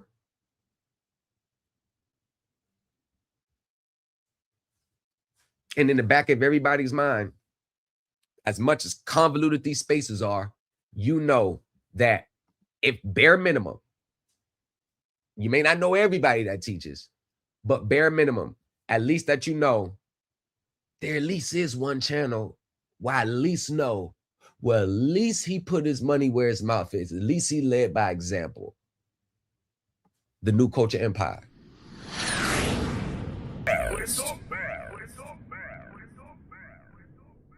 You're rocking with the best. So we're about to break down this little structure. Mini structure. Give me a second. I'm going to break down this structure. They studying the source now. Supreme Elite. New Empire talk. Came on reading numbers. They were reading memes. He was reading filings. Planning out the dream. Turn every late fee in the case law heat. Judge bang gavel. He don't skip a beat. They like how you flip stress into assets. How you turn a loss in the last check. Thomas took notes, broke codes, then he proved it. Now the classroom global and the language fluid. Thomas is the blueprint. Write that in the sky, let the crew print. From the courtroom smoke to the new man. He designed the way we move our 2 cents. Thomas is the blueprint. Supreme Elite team, that's the school stamp. From the first lay bill to the full camp. New Culture Empire, watch the flag plan. Supreme Elite Team University. Turn the credit score into currency. Turn the closed door to a first key. Turn the side job to a legacy. He beat odds, then he beat litigation. Now we teach law like a new translation. From confusion into consultation. From survival into foundation. They log in. Yeah. In their eyes now. Section this, call that. They reply now. Yeah. So if I'm an agent, I'll be an agent for that. At least I'm an agent where the average person that ain't been following long, that just coming across, at least they could be like, okay, well, at least I can actually see that everything he taught, everything he teaches, everything he advocates for, everything he breaks down, at least I know there is a strong possibility that I could achieve the same results once I have the understanding myself. At least I know there's a possibility of that. At least it's not a pipe dream, but they just feeding you pipe dreams and pipe dreaming to death. At least there's something measurable that I can see. And that's what's been missing in these spaces. That's what's been missing. Everybody was just comfortable with the teacher just telling you what you want to hear. Everybody was just comfortable. All right. But this ain't nothing new to me. Newsflash. Before I even came on social media, I already had results. So I was doing this in real life before. I thought when I got familiar with online and stuff, I'm thinking the people who I was learning and studying from, I'm thinking the people that's teaching out here was on the same level. So I was looking to continue and study and find someone to study and learn and grow. I'm thinking the people out here knew it on a professional level. I'm thinking those people were way up there with the knowledge. So I kept saying, like, hold on. Are you? And I'm new. I didn't know how it went. I just be like, hey, you can't use a UCC1. It's fraudulent. No, that doesn't work. No. And then I'm not knowing. So I literally be telling them, giving the information out for free right then and there. Then my comments will get removed. I'm not knowing how it works. I'm like, the hell you wrote my comment for? Why are you blocking me? I didn't know how this space worked. So, you know. So, point 2, originating party. Everything is going to start there. Everything is going to start there. This is going to be the party. It's where the assets created, transactions are initiated. Most people are going to stop right there. They assume once it leaves there, that's the end of the story. So when people talk about securitization, they don't ever get past the originating party. Now we get to the transfer label. Now this is where it gets nuancy, and this is where you're going to have to know accounting and not just be able to cite buzzwords or cite one accounting standard, because there are at least between 8 to 15 accounting standards that all merge and are intertwined. So you really can't have one without the other. This right here is where, right here, transfer label.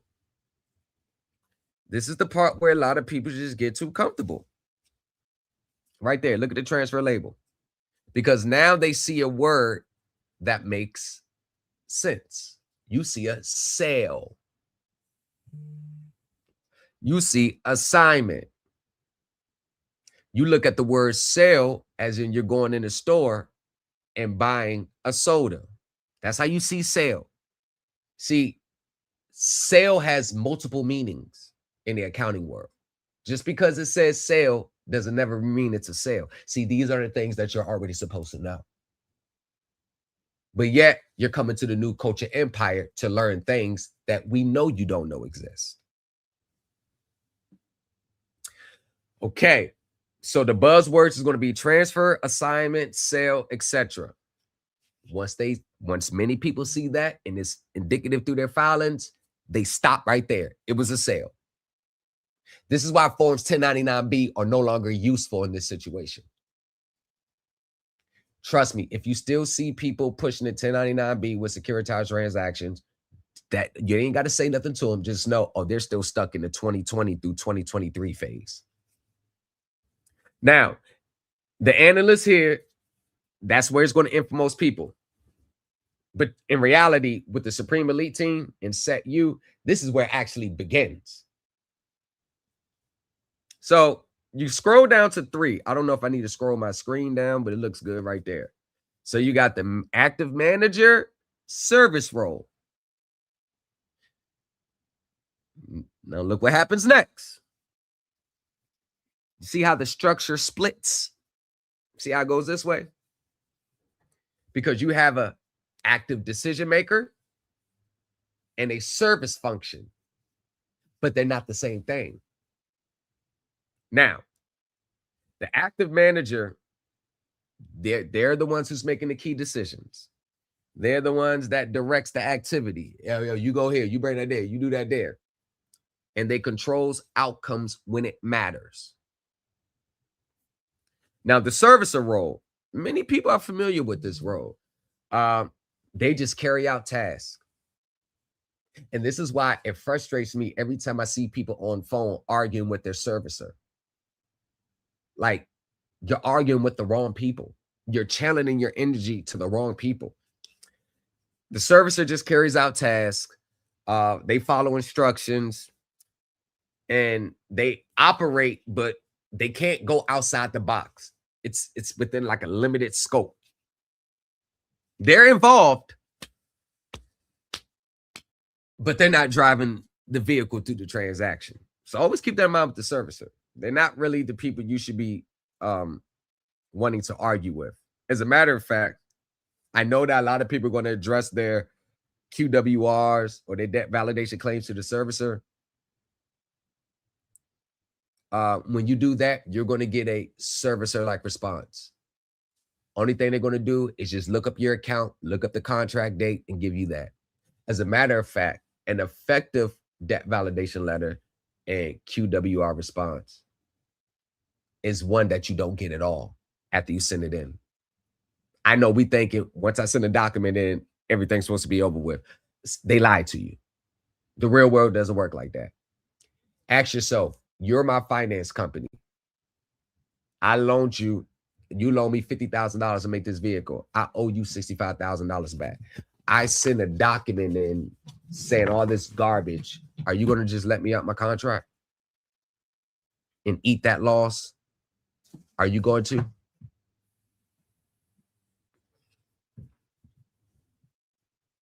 You know you're not. So you got to start looking at it from both sides of the fences. But being involved as a servicer is not the same thing as being in control. Now, the relationship in between, right there. So we're going to go right here. These back and forth arrows. The two roles are connected because sometimes the active manager can be the servicer at the same time. 1 second.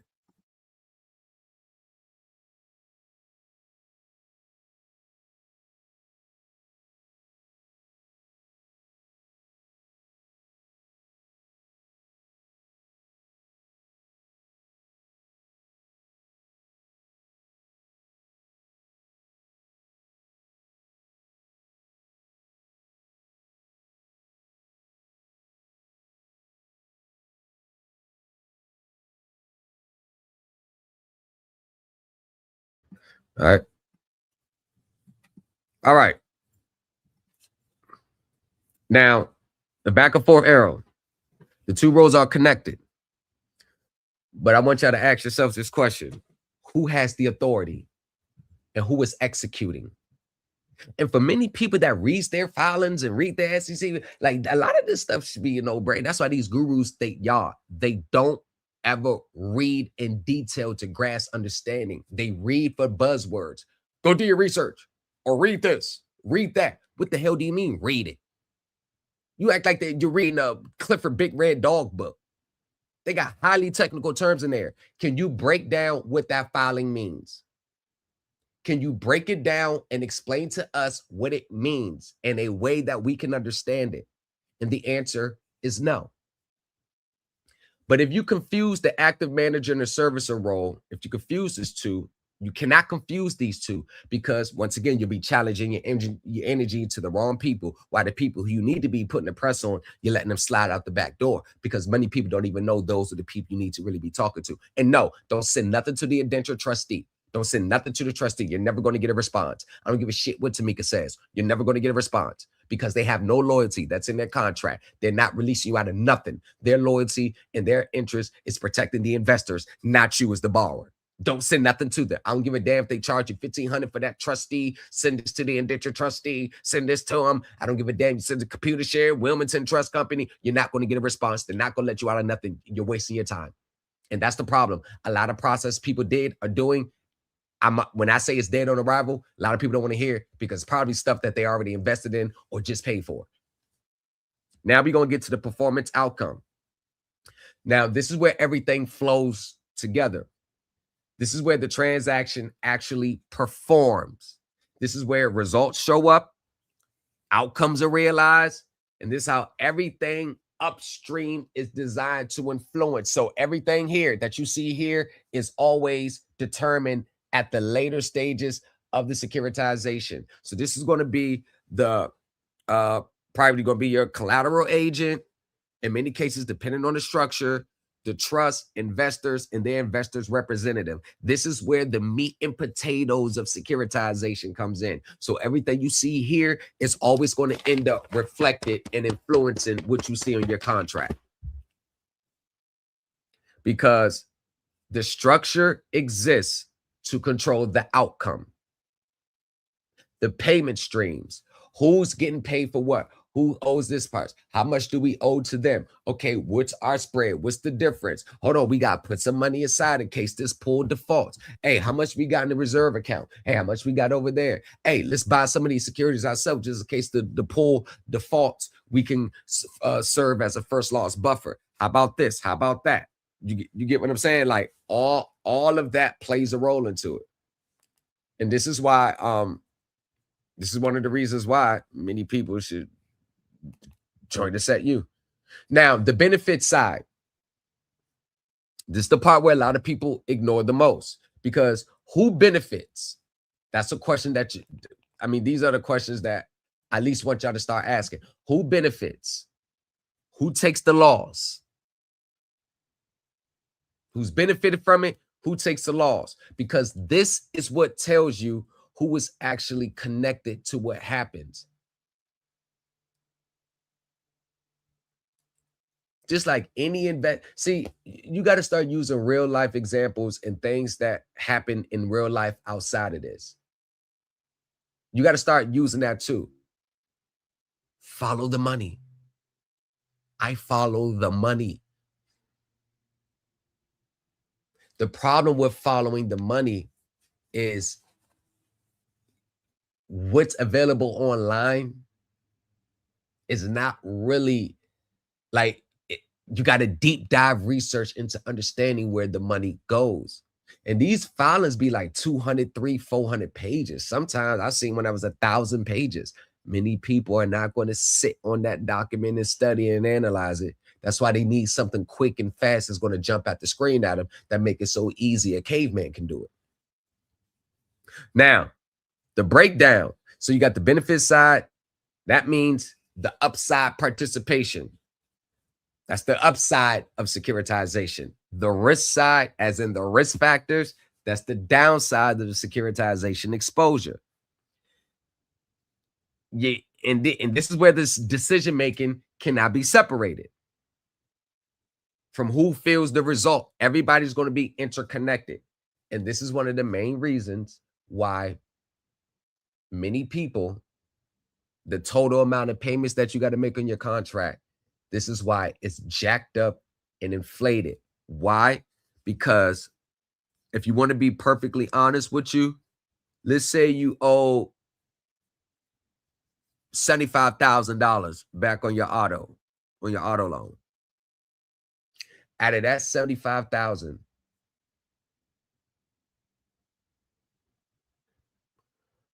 probably $14,500. Let's say that $14,500. $14,500 actually represents the true economics of the transaction. You get what I'm saying? The 61 or 60,000, 65, that represents everything that's going to funnel this. That, the securitization.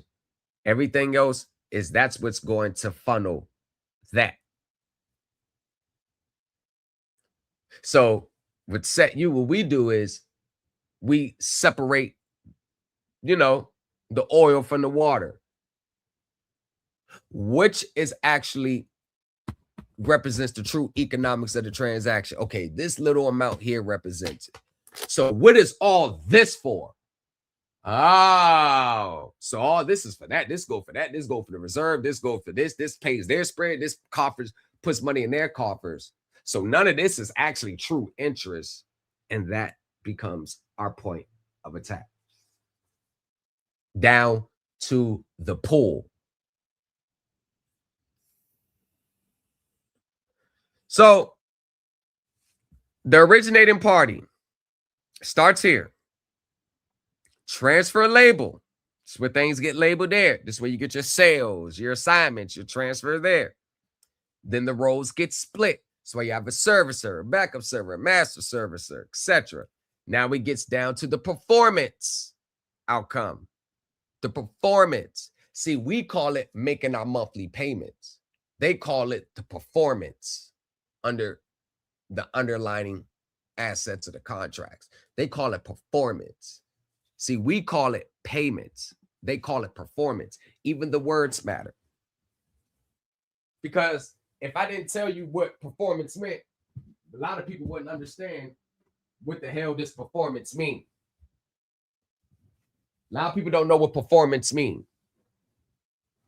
But it's the performance factor that is actually important, is because that tells a story to the investors, and it's either going to paint a good picture or paint a negative picture to the investors. In all actuality, anytime there's a default occurring, anytime that there is actually no money coming in from you, why do you think after 90 days they write it off the books? Because the actual securities that they're issuing has to reflect the actual economic performance. So when you receive a 1099-C online, when you receive a 1099-C, it actually means that they've given up trying to collect, and now they have now forgiven that amounts that you owe them. Now the IRS treats that as income. Now that income is taxable. Now ask yourself this question. Why would a person have to file? Why would a person have to file a 1099-C as taxable income now? Right? Why would they have to do that if the discharge process worked?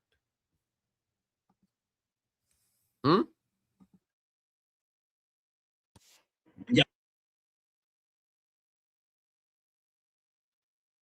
You get what I'm saying?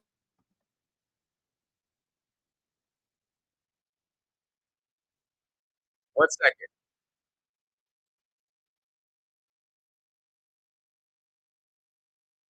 Okay. So let me give you an example of what I'm talking about. See, this is why it's so easy for me. I'm going to tell you why this stuff is so easy. This stuff is so easy. This stuff is just too easy. The 1099-C I use a lot when we're doing taxes. We have found ways to offset debt with the 1099-C. Cancellation of debt is what the 1099-C is. When we're dealing with taxes, we can, whether it's a mortgage or a car note, we can offset that debt using a 1099-C on your tax statement. 1099 OID, original issue discount. We're using those to get back the funds that we have paid to these different corporations out here, whether it's Kroger, any kind of company, car company, mortgage company, wherever you go, gas company. If you have spent more than $600 within that year with that company, you're supposed to get every bit of that money back, dollar for dollar. And we help our students and our clients do just that.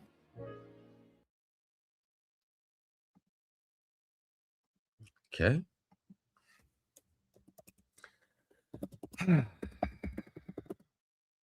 Because you paid more than $600 to a corporation,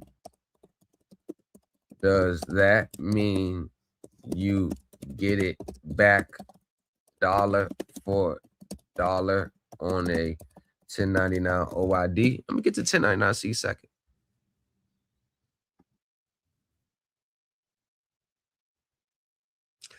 Okay. All right. So when you look here, This actually, you got the sources, Jackson Hewitt, original issue discount and interest income form. Jackson Hewitt, with a lot of tax professionals, a lot of this tax to e-file. No, paying money to a corporation does not entitle you to a dollar for dollar refund through a Form 1099 OID. The idea that you can recover personal expenses or debt payments, this is a well-known tax scam often promoted on social media. Like this social media. The IRS have said it time and time again. Tax professionals have said it. Hold on. Let me remove this shit. Y'all should have said something. My bad. So let's go back and do it again. I did not know. My bad, y'all. The 1099-C I use a lot when we're doing taxes. We have found ways to offset debt with the 1099-C. Cancellation of debt is what the 1099-C is. When we're dealing with taxes, we can, whether it's a mortgage or a car note, we can offset that debt using a 1099-C on your tax statement. 1099 OID, original issue discount. We're using those to get back the funds that we have paid to these different corporations out here, whether it's Kroger, any kind of company, car company, mortgage company, wherever you go, gas company. If you have spent more than $600 within that year with that company, you're supposed to get every bit of that money back, dollar for dollar. And we help our students and our clients do just that. So she said you're supposed to get that back dollar for dollar. She never tells you how.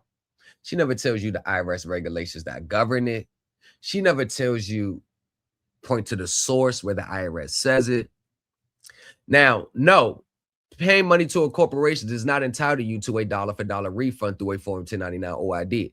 The idea that you can recover personal expenses or debt payments, this way is a well-known tax scam often promoted on social media. And notice when I said at the beginning of this live stream, it's all going to boil down to the tax treatment of that item that you're looking for a refund.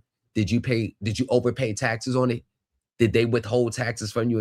You see what I'm saying? Remember, the easiest way to understand this, look at your simple employer-employee relationship. You don't get a refund unless there's an overpayment of taxes. In no situation with the IRS, it's going to come down to, is there overpayment here on your credited to you? So she never explained that. Maybe it's going to be in the university, but that's a good tactic that they use. Oh, I can get all my money back that I paid. Oh, let me sign up. See, once again, they make it sound so easy, so good that everybody can just do it, right? Form 1099 OID stands for original issue discount. Many people knows what an OID says, but they don't know what it means. This is a legitimate tax form used for a very specific purpose. Reporting interest income. It reports the discount on certain bonds, notes, or certificates of deposits that were sold for less than their face value. Taxable income, not a refund.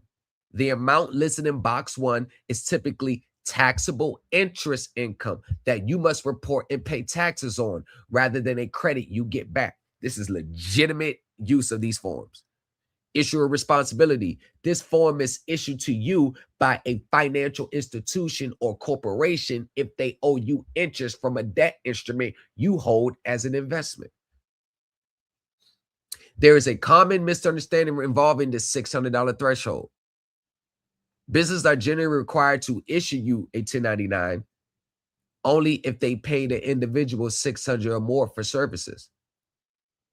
Reverse reporting. This rule applies to money paid to you, not money you pay to a corporation for a car loan, mortgage, or a credit card debt. No refund for payments. Paying a corporation for a service or a loan does not create a tax refund. Those are personal expenses or debt repayments, which are not refundable via 1099 OID forms. And look, these are the problems that you can face. But yet, you'll see it on social media all day, every day. And the low-hanging fruit are going to be the ones, I paid this money, let me get it all back. See, that's the mindset. Instead of being like, Well, how would I get money back from the IRS just because I paid my mortgage?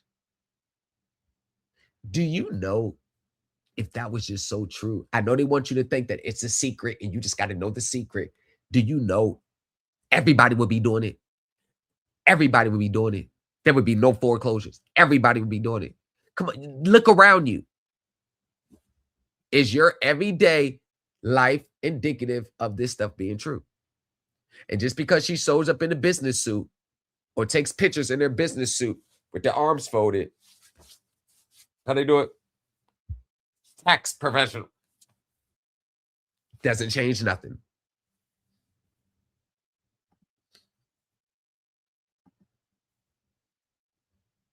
So, if it sounds too good to be true, then it probably is.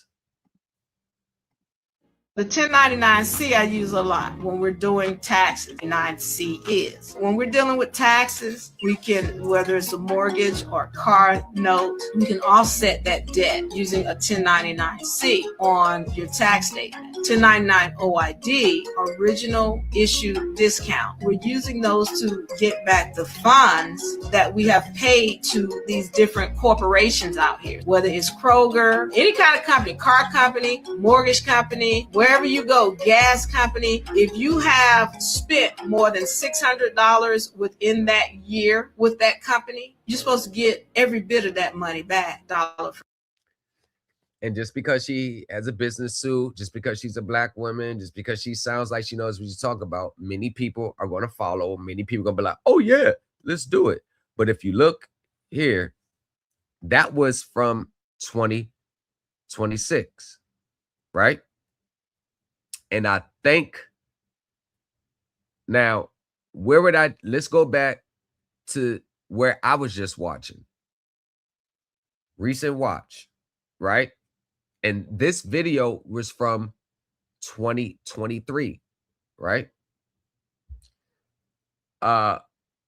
So if you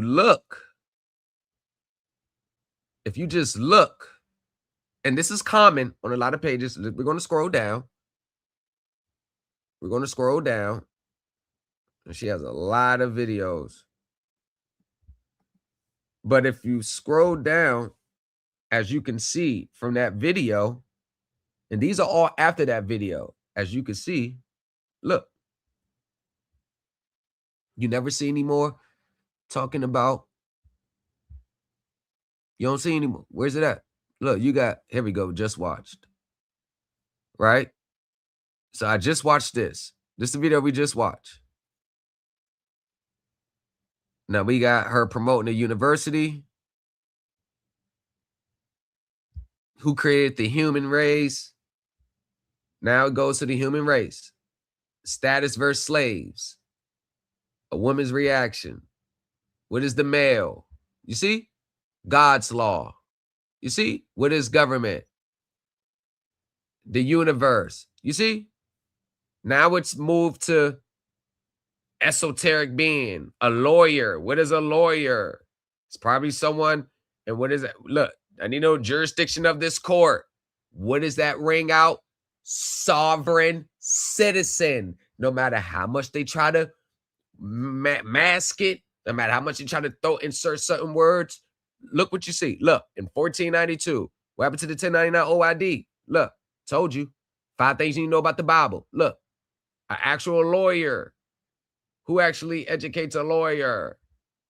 Most people think a lawyer's just this, know everything about the law. Look, why Columbus? What? Where's it about the OID and getting all them back from them students? You see? See how it changes? Look, you don't see nothing about it again. Look, you don't see nothing. Where's it at? Where's it at? Now we on esoteric law. Oh, the court is this. Talking about vaginal vessels and all that stuff. Look, you see? You see? Look. Nothing about results. Look. Every time.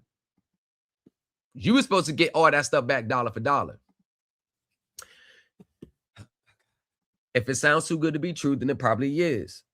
Unscrupulous promoters are aggressively advertising on social media, telling taxpayers that they're entitled to free money from the IRS, because that's exactly what she said. You get everything back dollar for dollar. I wonder why people think that. Oh, it's the misapplication of HJR 192. I get it. The IRS has received thousands of claims where it appears taxpayers are claiming credits for which they're not eligible, leading to significant refund delays. The IRS will freeze refunds for questionable claims and send the taxpayer at least one letter in response. Taxpayers generally receiving a letter asking them to verify their identity. They may also receive a letter seeking additional documentation to show they qualify for the credits claimed on the return. To avoid hefty penalties and potential follow-up action by the IRS, taxpayers who incorrectly claim credits must promptly amend their returns to remove the questionable credit. You must amend the return to remove the questionable credit. So when they say verify your identity, in many cases ask for additional documentation, that means a questionable credit. That also means file an amended return and remove that shit. But this is what you see every day.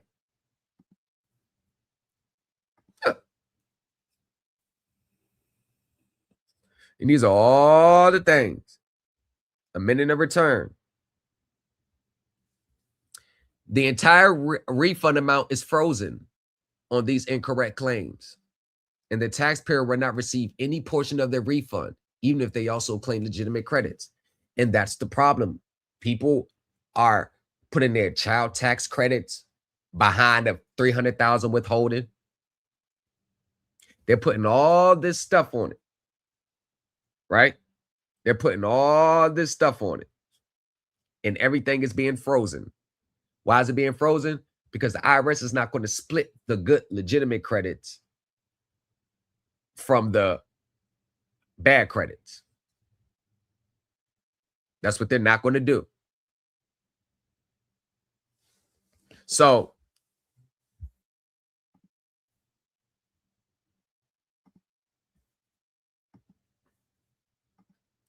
what is the 1099 OID? Is used to restore a special type of interest from certain bonds that were issued at a price less than the value. You can redeem them once the bond matures. See, many gurus, what is that? It doesn't mean nothing to what you think you're going to be filling it out for.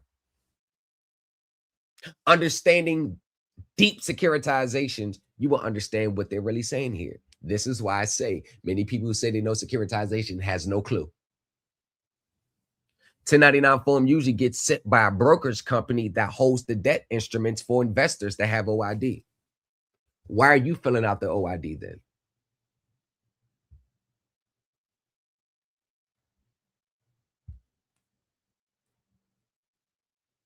Why are you just thinking you're going to get dollar for dollar back because you spent money at Kroger's? You know, that's an old 2006, 7, 8 remedy that people were doing. So people start going to prison for it. Remember OID? Now the new OID is the 1099B. Box 1 of form 1099 OID is taxable interest you need to report on your tax return, even though you didn't receive a payment for it. See how all these forms, somehow you're going to end up paying more taxes. So let's get to this one. If I receive a 1099-C, what does that generally indicate? I notice how people, they love to go online to look up things that comport with their belief systems, but they don't want to go online to look up objective reality. See, people would never type this in online. Many people would never just receiving a 10, and it has the source right here. It got TurboTax, TaxSlayer, IRS. Receiving a Form 1099-C indicates that the lender or credit has forgiven, canceled, or discharged a debt that you owed them for $600 or more. According to the IRS, the amount of debt that was canceled is generally considered taxable income. This is because you received a financial benefit, borrowed the funds that you no longer have to pay back. See, what you won't get, what they won't get with their 1099-Cs is what I got. I didn't have to pay my debt anymore, but that's because we settled. So debt was wiped away. Bam. They're using Forms 1099-C and they're getting their copies and they're posting it online like their process went through. That's what they're doing. They're posting it like their 1099-Cs actually went through. In reality, it did not go through. In reality, it did not work. In reality, they got tired of trying to collect. So they just said, all right, we wrote it off the books. See, in order for you to get a 1099-C, something from an accounting standpoint has to take place on the books. If you were in the set, you will actually understand what it actually means and how that could be a benefit towards you. But when you get to these online spaces, they think a 1099-C means the process work. In reality, you cannot unilaterally cancel a debt unless there's an agreement. Unless they're writing you saying that you don't owe anymore, the debt is not canceled in the manner in which you think. Let me give you an example of why you cannot. This is what it means when you get notification that you don't owe anymore. Because anybody that's showing a 1099-C online, they should be showing the letter that they received from. You see this right here? This is when it means that you don't owe anymore. We reviewed your account and are writing to provide the following. We have closed your accounts and ceased collections. You have no further obligation regarding this account. You have no further obligation. See, they're not getting those type of responses. So, you may receive this form for several reasons, including debt settlement. You negotiated with a credit company to pay less than the full balance. See, online, they're saying, oh, it just goes away. No, pay less than the full balance. So if you owe $4,000, they say, yo, give me $1,500. Cool. They're going to send you a 1099-C for the remaining because now that's considered taxable income. The IRS looks at that as income. That's why you're getting a 1099-C, because you have to report it as taxable income. Do you think these gurus would be promoting those 1099-Cs if they really understood what it meant? But no, they look at tax forms as an extension of their process instead of looking at tax forms aligned with the instructions, regulations. They look at it, okay, we're going to use this form for our process, not knowing the process says something totally different from what the IRS says to use the form as. But this is the problem where it gets interesting, because if I was, this is what I mean. Grown ass adults can't even get that simple concept. It's like they act like teenagers, so desperate to get out of a damn debt. They don't even use their brain. Foreclosure to short sale. The lender canceled the remaining balance on a mortgage after a property was sold or taken back. Repossession. A car or other property that was taken back and the lender forgave the remaining balance. Abandonment. You permanently discarded a property and the lender stopped trying to collect on the associated debt. Discontinuance of collection. The creditor has a policy or made a decision to stop trying to collect the debt. See, this is where we get to set you right there. Because there is an internal policy that if it gets to this threshold, we just stop collecting the debt. See, and set you learn why. From an accounting standpoint, why? And what it actually signifies if you truly understand it from the corporate lens and not just the consumer lens. So, now, exclusions and exceptions. If insolvency, if your total liabilities were greater than the fair market value of your assets immediately before the debt was canceled, or you was in bankruptcy, qualified student loans, mortgage. If you qualify on the exclusion, you must jointly file a Form 982 with your tax return to reduce or eliminate the tax impact. So online, if a person shows a 1099-C evidencing that their process discharged their debt as a win, is that correct? Probably worded it wrong. We'll see. No, that is not correct.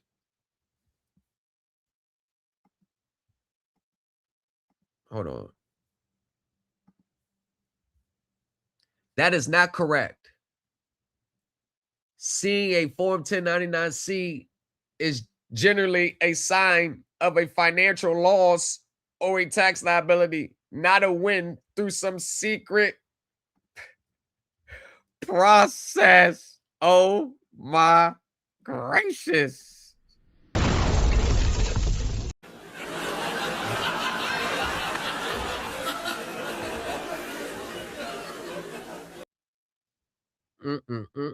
Say it ain't so. The idea that you could use a process to force a 1099-C and win by discharging debt is a common fictional legal theory promoted by the sovereign citizen movement. I'm telling you, they think that they're coming up with these processes today. They're 40-year-old outdated sovereign citizen process. That's why I say the average person online has a sovereign citizen mentality. They don't think they're sovereign citizen because they don't like the name, but they haven't done enough research into the origins of the process that they're doing to know that they tried this in the 80s. They tried this in the 90s. They tried this in the early 2000s. So that's why today y'all be like, man, this don't work. They're saying this don't work. It's not that it don't work. It's that the people that are selling it and promoting it, they don't even understand the origins of what they're selling and promoting because they never did any deep dive research. I buy a packet, I sell it. I get a packet, I read it, I sell it. I get a packet, I sell it. I get it. Oh, it goes like this. Next person. Oh, it goes like this. Next person. Oh, it goes like this. Oh, we're going to file a 1099-C. Oh, we're going to file a 1099-A. Hey, we're going to file a 1099-OID. It's just like this. It's just like that all across the board. It's just like that. That's why you get the things that you get. What's up, y'all? What's up? Are you in debt or something? Is that why you care about a 1099-C so much? What spawned all this shit?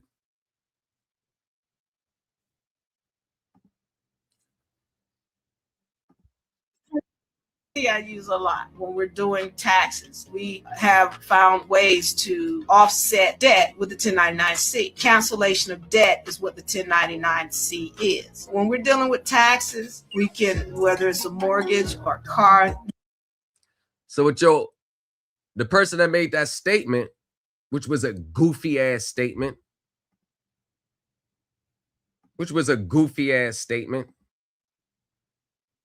actually, I'm reporting on the incorrect use of a 1099-C.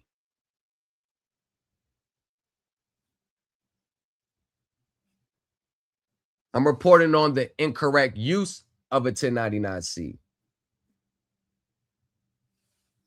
To answer your question, no, I'm not in debt. I got titles to my shit. I get into corporate debt, something that you don't understand because you have a consumer mindset. What spawned all this shit? That was a dumbass question. That's what it was. That was a dumbass. This is what I mean. Low-hanging fruit mentality. Can't tell shit from apple butter. Can't hold my jock string on my worst day. Don't know. I done forgot more shit than what this person knows. I done forgot more shit than what this person knows.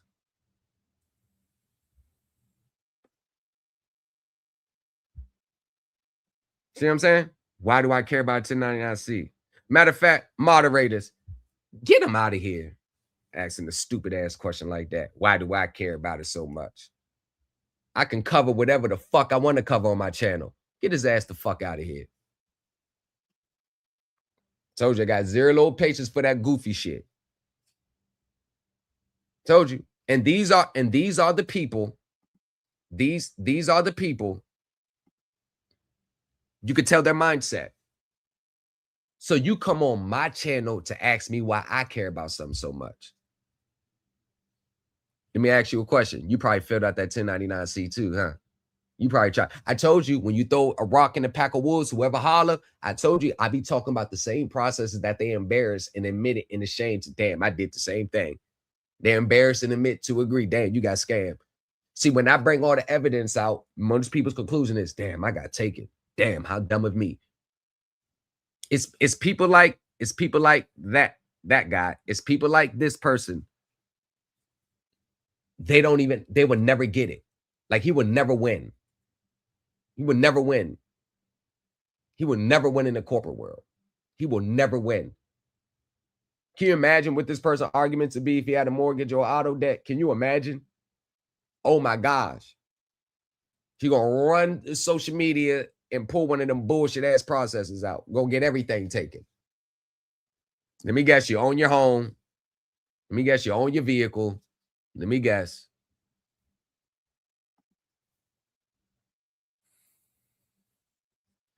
Taxable income. Why 1099-C is often not a win.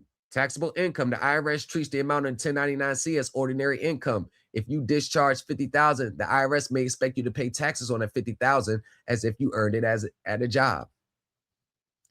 Credit damage. The 1099-C usually follows a charge-off or a settlement for less than the full amount. This severely damages your credit score for up to 7 years. Debt may still exist. In many jurisdictions, 1099-C for tax reporting does not legally extinguish the debt. Creditors still may have the right to continue collection efforts or sell the debt, even after sending the form. Reality of online processes. Many online processes involve sending complicated looking notices to the Treasury or banks.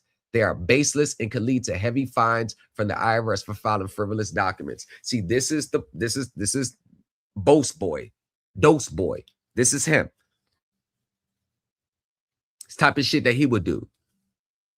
Scams. Many people showing these forms as wins are often trying to sell you courses or services based on these debunked theories.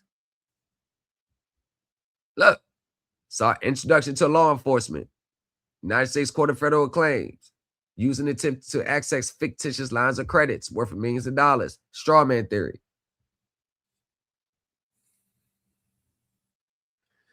A 1099-C is only beneficial if it is the result of a legitimate negotiation where the lender agrees in writing that you no longer owe the balance. Even then, it's only a financial win if you qualify for IRS exclusion so you don't have to pay taxes on the cancel amount.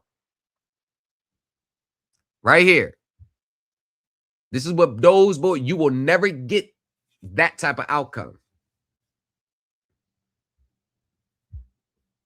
Those boys, you'll never get that type of outcome. That clown will never get that type of outcome. Never. Mindset. You will never get that type of outcome. You ain't never got to worry about him. No. Credit acceptance agrees to settle. They said take the deal. You ain't never got to worry about starting your live stream like that. You ain't never got to worry about it. If you don't know, credit acceptance agrees to settle. They said take the. You ain't got to worry about that. You don't worry about that. You're nowhere near in the stratosphere. You're nowhere near. You will never get that. Don't even think about it. It's too hard for you to complicate what we do over here. You can't follow. You don't have the mental capacity to follow. What's up, boy? Papi Blanco. What happened? It's good. Oh, nah. I just had to show an idiot at the door. Some shit like this.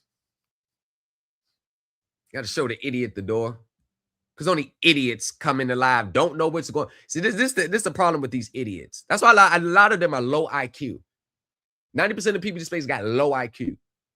You come on the stream, you don't even sit back to see what's going on. Soon as you see something that you don't like because you did the same shit and you probably got a 1099-C. You probably got one of those too because you ain't paying your shit. And they got tired of trying to collect money from you. That's probably what happened. I know it hit dog when I see one. I know it hit dog when I see one. Now, Look at this right here. What's good, everybody? So I wanted to take some time to explain to you the different discharge methods that we offer and where you can learn more about them. So in the first Discharge That Shit, we cover the 1099-C method, endorsing your contracts on bond paper and sending them to the trustee and indenture trustee, as well as leaning the title to your property, whether it be a home or a car. See what I'm saying? 1099-C, 1099-A, 1099-C. See what I'm saying? All old sovereign citizen processes that they've tried for years. See? See? These are your 1099-Cs. These are your 1099-Cs. Look.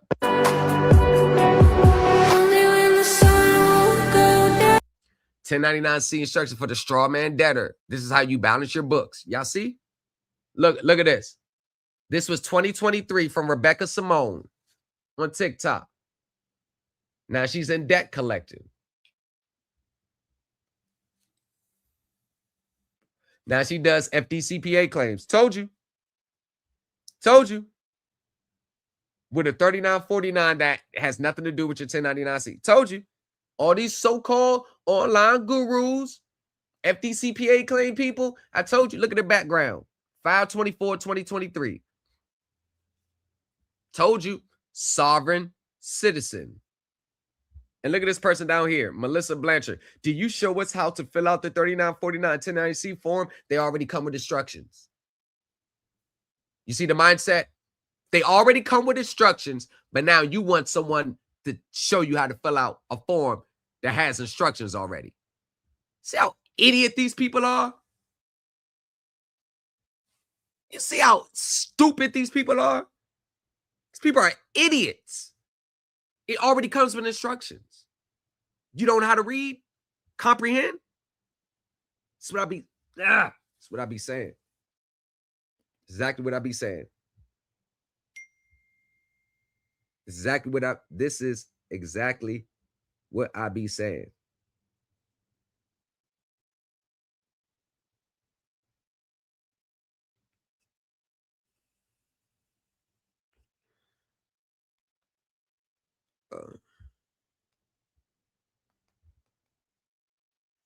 Exactly what I be saying. This is what I mean. Put it on bond paper. I wouldn't give a rat's ass if you put it on a used piece of toilet paper. It's not going to happen. Golly. Now, Set You tax class resumes tonight, y'all. If you want to learn how to, the IRS and how to structure your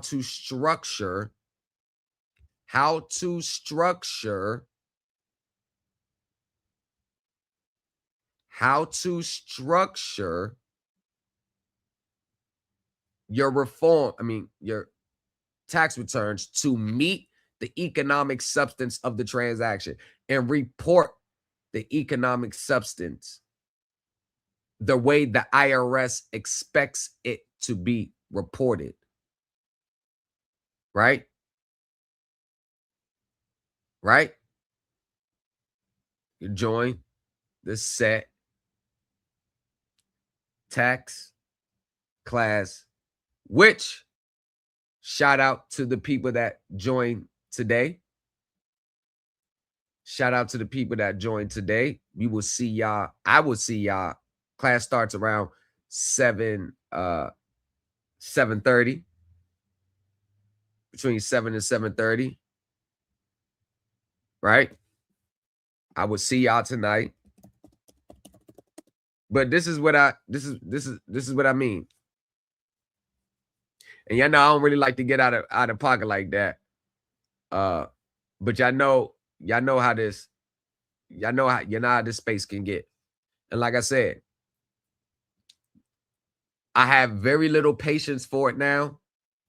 And the reason I have very little patience for it is because I've already been there, done that. So you can't try to come and prove me wrong. You got to prove that you're right. We are going to watch a courtroom exchange where the tone is set immediately. The judge lays out the financial facts with precision, pointing to missed payments and rejected forms of payment that simply don't qualify as legal tender. You can already sense where this is heading, but then the judge opens the floor. That invitation flips the momentum, because instead of a routine proceeding, the defendant prepares to introduce arguments that will dramatically change the courtroom dynamic and escalate tension.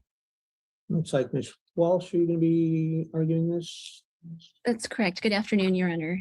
Good afternoon. I think I see a Jeffrey Lawrence.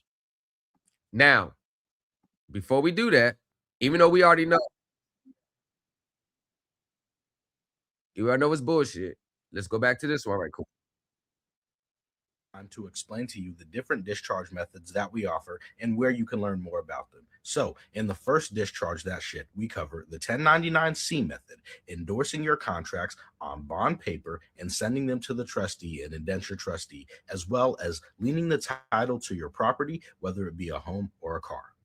In the second discharge that shit video, we discussed the 1099-A and the 1099-C methods in further detail, the billing error method, and the stamp method, which is also the remittance coupon method, depending on what you want to call it. All right. Jeffrey Lawrence, Cowgill, beneficiary. This case involves a defaulted vehicle loan for a recreational travel trailer. Defendants executed and entered into a retail installment contract with the dealer. The last payment made on the loan account was on or about December 28th of 2021. The balance owing to plaintiff is the principal sum of $35,928.21 plus late fees in the amount of $53.88 plus accrued interest in the amount of $1,325.37, while they have submitted many pages of inadmissible hearsay, including excerpts from several books. And told you, typical, throwing everything, typical sovereign, just throw things that has nothing to do with a legal proceeding at the judge. Alleged excerpts of statutes and constitutional provisions and postal tracking information and other materials, documents that appear to have been drafted by defendants themselves that have names like conditional acceptance or bill of exchange or a declaration of the Naturalization Act of July 1779 for Jeffrey L. Cowgill's status correction to the land and soil jurisdiction, not sea admiralty. They elaborate on the allegations that the credit union rejected payment that defendants allegedly made by submitting a form 1099-A, like an IRS form, and a promissory note. But those forms of alleged payment are not legal tender, and the credit union was not obligated to accept them as forms of payment. Defendants also argue that they sent a bond coupon in the form of a promissory note to the credit union as an attempted tender of payment under the contract. However, defendants have not submitted any admissible evidence to support that proposition, and even if they had, that is not a valid form of payment. So the plaintiff asks that the court enter the revised proposed order granting summary judgment to plaintiff. Mr. Cowgill, I did, just so you're aware, I did read through your response. This is where things take a sharp turn. The defendant launches into a dense, jargon-heavy explanation filled with references to living man status, UCC filings, and trust structures. The courtroom energy shifts from straightforward contract dispute to something far more unusual. The judge listens patiently, allowing the argument to unfold, but you can feel the disconnect between the legal framework of the case and the narrative being presented. This moment builds suspense as viewers anticipate whether any of these claims will hold weight. An attachment. So if you have, I'd like to hear what argument you have in response to counsel. Without prejudice, I, Jeffrey Lawrence, Cowgill, with Teresa and Cowgill, the beneficiaries, make a special appearance sui juris propria persona under fraud, menace, and duress before fiduciary basher. This is a Sesticate trust action, which you are now a real party in interest to. I'm the living, breathing man on the land and soil. The dead entity, all caps, Jeffrey Lawrence Cowgill, was expatriated, and I, the living man, have an unrebutted UCC1 lien and security agreement with the all-cash entity, and Gary Basher serves as the entity trustee in a fiduciary capacity. Virginia law further provides to authorize such filing, the debtor must do so in an authenticated record by authenticating or becoming bound as a debtor by a security agreement, or 3, by acquiring collateral. I have supplied that to you, that there's a UCC1 claim. The plaintiff's agents are outlandish, stating Federal Reserve published documents are hearsay. Statutes and constitutions are admissible under 56B, as it states. The defendant may move with or without supporting affidavits for a summary judgment in such party's favor as to all or any part thereof.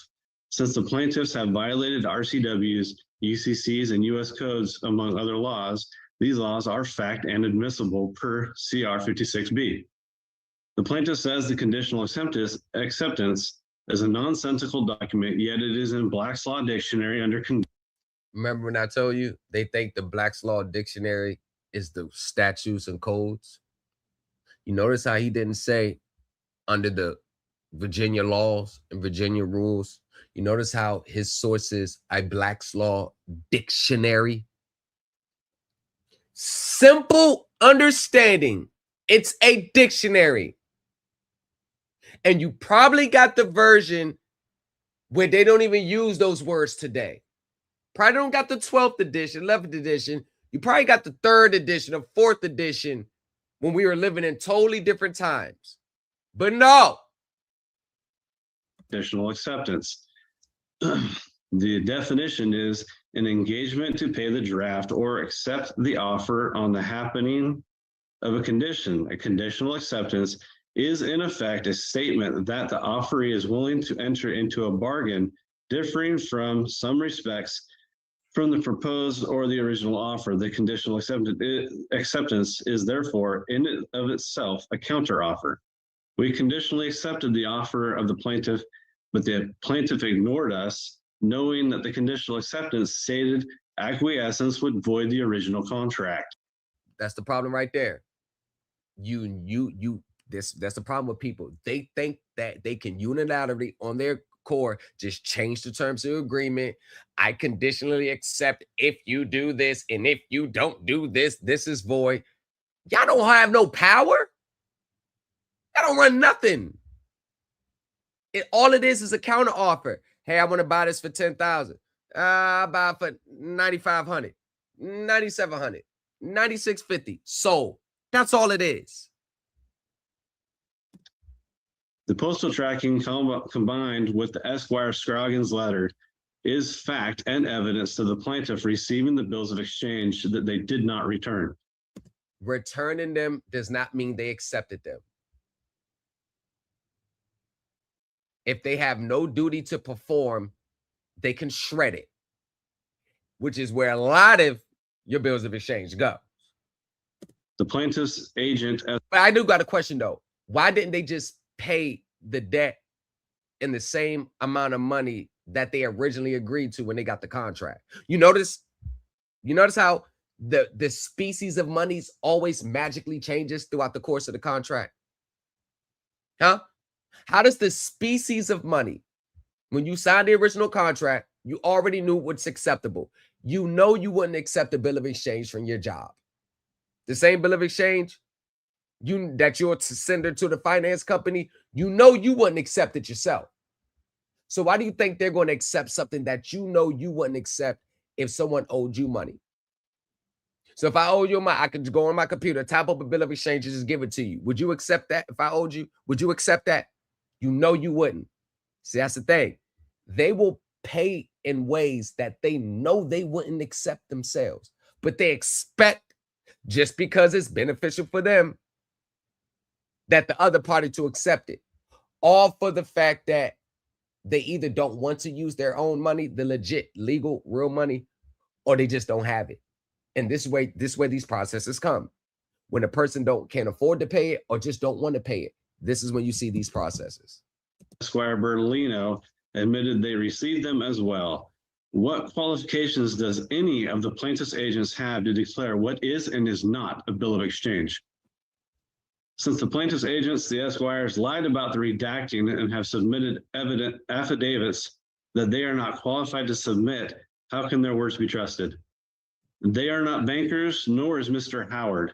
What is his qualifications to make such declarations? Remember, when the lawyers and the judge says no, it's not acceptable, it's the first thing they want to do, discredit their qualifications. They all do it. If the lawyer doesn't agree, the judge don't agree, the finance company don't agree, then they're all wrong and I'm still right. You can be right as all you want. You're still not getting the outcomes you look for because it's not what you think is correct. It's what the judge says is correct. See, they think they get the final say in this and they never do. He looks at a piece of paper, the plaintiff's agents hand him and he takes it as gold. I have people at work that know federal and state policies and procedures, but they're clueless as to what those policies and procedures are for. So are you. So are you. Now the situation escalates further as the defendant doubles down, challenging signatures, accusing opposing counsel, and asserting fraud tied to payment methods. You're always going to see that when script one doesn't work. Now it's this big conspiracy, RICO and fraud. It's just the same. And these are the people that will never win. This is 98% of these spaces. 98%. This is why very few can win. The delivery becomes more assertive, and the claims broaden beyond the original dispute. What stands out here is how the argument grows more complex while drifting farther from the core contractual issue. The tension peaks because the courtroom is now balancing patience with practicality, and it becomes clear that the judge will soon need to refocus everything back to the essentials. Can Mr. Howard be trusted acting as an entity's agent? No offense, lawyers lie all the time. Fact, Agent Howard produced a terrible photocopy that has a signature on it for the dealership that is not on our copy. Who signed the contract? Can the plaintiff's agents prove that an authorized representative for the dealership that is delegated by the plaintiff signed that contract? The plaintiff wants to rely solely on the contract. So let's talk about the contract. Who signed it for the dealership? Why hasn't the plaintiff gotten an affidavit from the dealership? Because they don't know who signed it. Washington rule does state that the photocopy can be used in the original's place unless there's genuine question of the original. And that alone poses a major question. Where is the original? Is a signature on the original more legible? Is there any other evidential factors on the original that can give us the answers to that truth? On the UCC, we did tender for payment bills of exchange, who the plaintiff's agents are not qualified to decide with their opinion what is and is not a bill of exchange. And as for where the bills of exchange are, ask the plaintiff. What did they do with them? They did not send them back. What did they do with them if not monetize them for gain? So Esquire Bertolino states that the instructions on the 1099A state tangible property is not included, yet the exact wording is no reporting is required, meaning you don't have to, but you can. So this is the thing right here. Once again, there's no case law to support what he's saying. All Black's Law Dictionary and sovereign citizen rhetoric from over the years. You notice this is one of the clear reasons, regardless if they're using court rules, this is how you know you're dealing with a sovereign citizen. They go on these ramblings, but there's no case law to back up anything they're saying. And V versus Mitchell, the court ruled that in this case, Your Honor, and they never summarize it in like a 5-minute opening statement. They go on a 30-minute rambling diatribe and still not saying nothing. And they never cite case law. It does not say no tangible property, so Esquire Bertolino lied. The plaintiff has violated many UCCs, U.S. codes, not just 12 USC 5511B2. C codes. So let's do a little theory right quick. Let's do a little theory.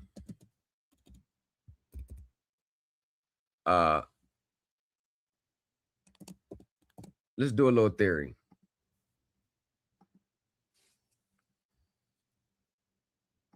$12 USC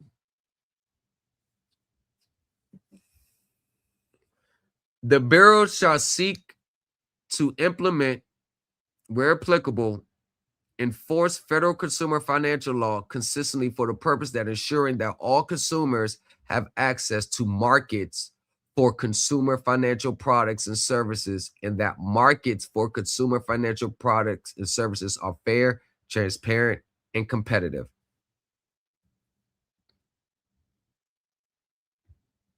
Consumer provided with timely understanding information to make reasonable decisions about their financial. They're protected from unfair, deceptive, forced consistently, person deposit markets. So this dealing with the markets. Basically, I want to invest in these stocks. I want to invest in these bonds. I want to invest in this. I want to see. They're not talking about them not accepting your bill of exchange. See, the number one indicator you're dealing with a sovereign citizen is they never really read the statutes that they cite. They never read them entirely to get the context. They never do. That's why they just cite statutes, and the case laws that they cite, they're always case laws that's actually saying the opposite of what they're trying to argue. Typical, this is 98% of these spaces. This is why we run circles around these people.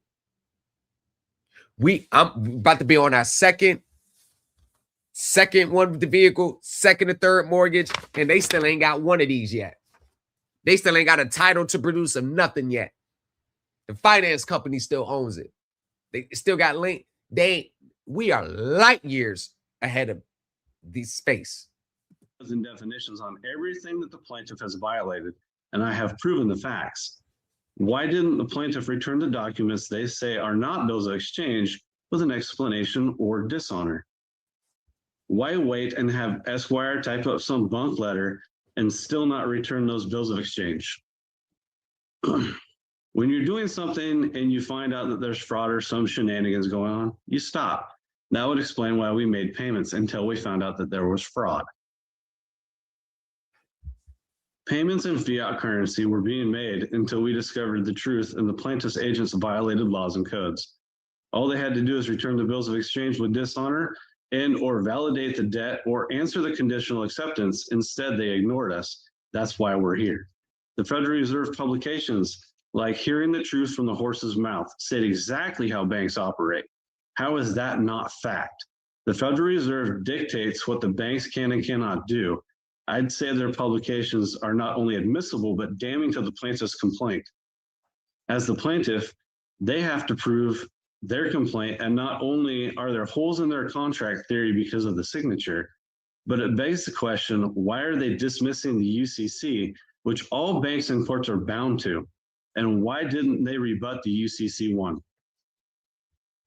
And as for the Leach Act, I submitted the copy to the court from the plaintiffs behind a sealed financial record.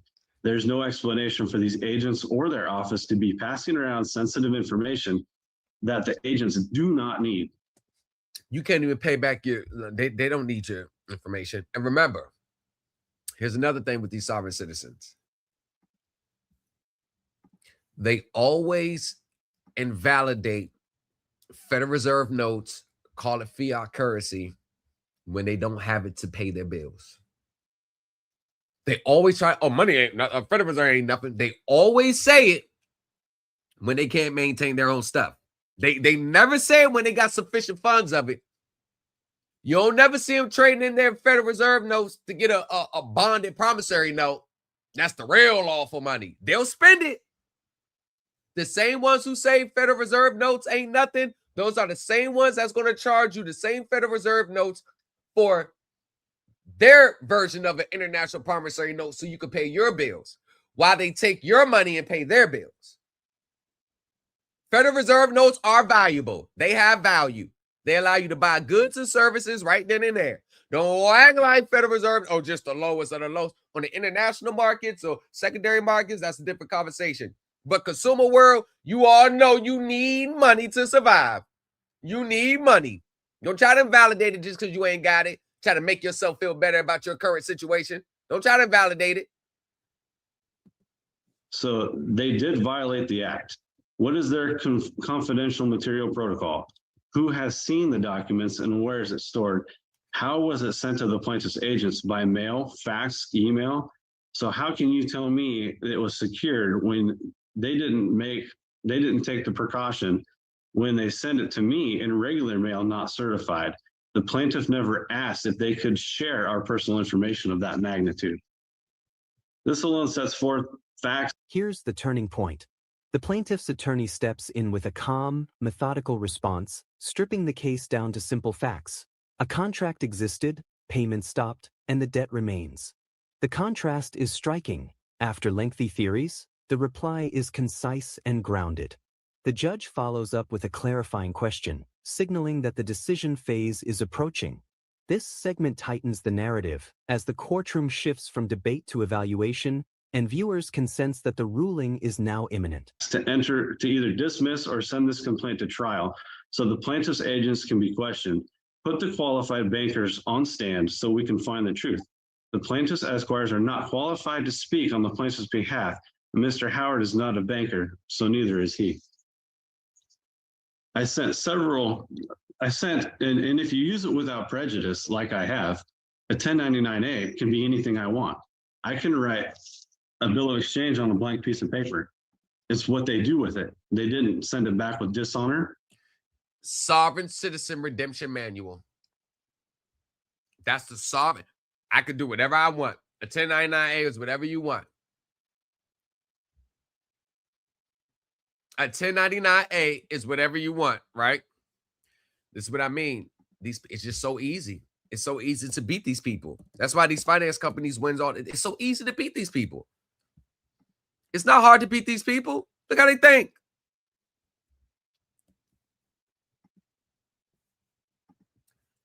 File Form 1099-A for each borrower. If you lend money in connection with your trade or business, so basically, borrowers, you lent the bank money in connection with your trade or business. Your trade or business ain't your all caps. File Form 1099-A for each borrower. If you lend money in connection with your trade or business and in full or partial satisfaction of the debt, you require an interest in property that is security for the debt. Or you have reason to know that the property has been abandoned. You need not be in the business of lending money to be subject to this reporting requirement. Context. You don't have to be a check cash place or payday lender.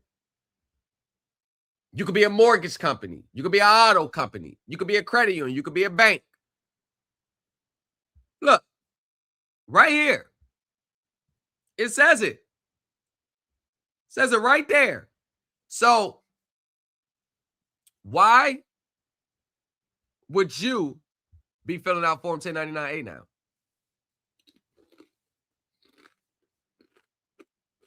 That is consistent with this.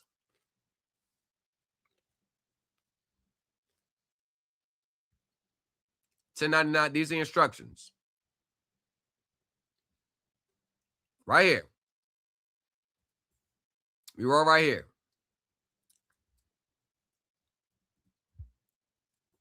Property means any real property, such as personal residence, any intangible property, tangible property, except the following.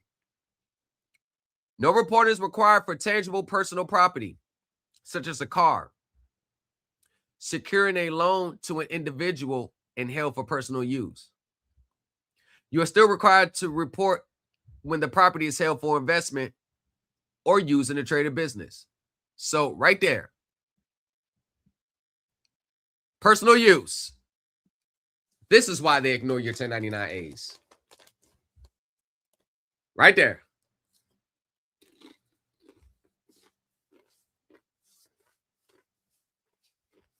Right there. Now,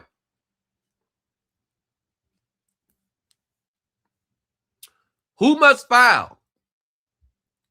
In addition to the general rules specified above, the following rules apply. If there are multiple owners of undivided interest in a single loan, such as in the pools, fixed investment trust, or other similar arrangements. The trustee, record owner, or a person acting in a similar capacity must file Form 1099-A on behalf of all the owners of beneficial interest or participants. Why would you file a 1099-A now that's consistent with this? And this is why they'll go to what the gurus say how to file it instead of filing it based off this. You want to know why? Because in their mind, how the 1099-A form is used is totally in contrast to what the IRS says the form is used. This is why they'll disregard the instructions and go with the guru who's saying that you can file this to get money back. You can file this to get money back. You could do this to get money back. They're filing that way, and they don't want to listen to this because if they listen to this, like, well, I have no use for this form. It's not going to give me no money back. This is just reporting. It's just reporting. It's not indicative of a refund. It doesn't say you're just reporting. This is why many people, they don't want to read from the actual source, the IRS, because the IRS is going to be saying something totally different from what they believe it is. Many people has a very distorted view of the IRS laws. They think everything from the lens of their sovereign citizen foundation. None of this right here says that you and I, like right now as it stands, are even supposed to be filling out the form. Huh? Now, who must file? Doesn't say the borrower. Trust owner, person acting in a similar capacity, lender. Oh, I'm the lender. I lent them my credit. Oh, you did you? So why are you going to them just to lend them your credit? If you have credit to lend, why don't you just liquidate your own credit and buy the house outright? Why you gotta go to them and get into a loan? So you go to them to get into consumer debt for the sole purpose of lending them your credit. Well, if you lent them your credit, why did you sign the contract agreeing to pay? If you lent them your credit, why are you signing the contract agreeing to pay?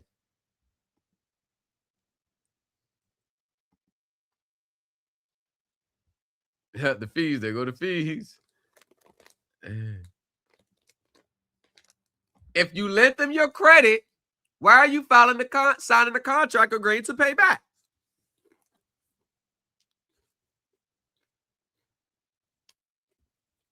When to file? File Form 1099-A in the year following the calendar year in which you acquire an interest in the property or first know or have reason to know that the property has been abandoned. AKA, file this when you're in the foreclosure. When you foreclose on someone, file this. Huh? Huh? Huh? See? See? Abandonment.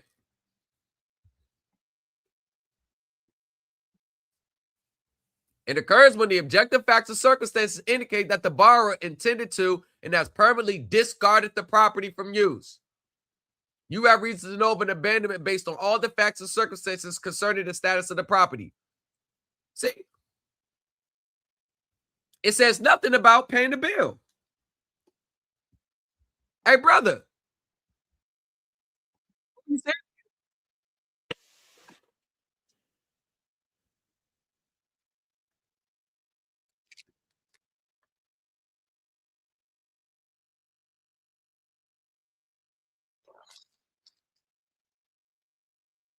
The stamp method, which is also the remittance coupon method, depending on what you want to call it.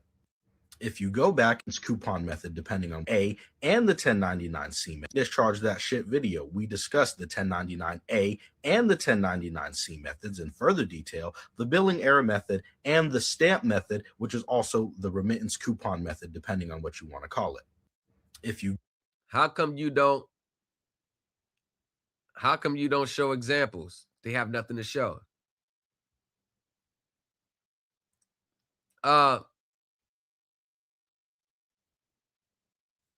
The question that I have is, when they taught that discharge that shit, do you think they remix this and then just go straight for what it says? Look, I'm still looking for the part where it says you file this form for your debts to pay your bills. I'm still looking for it. Where does it say here to discharge your bills, file this form? I'm still looking for it.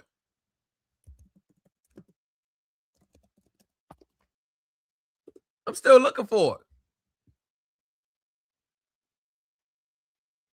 Huh? Well, I'm still trying to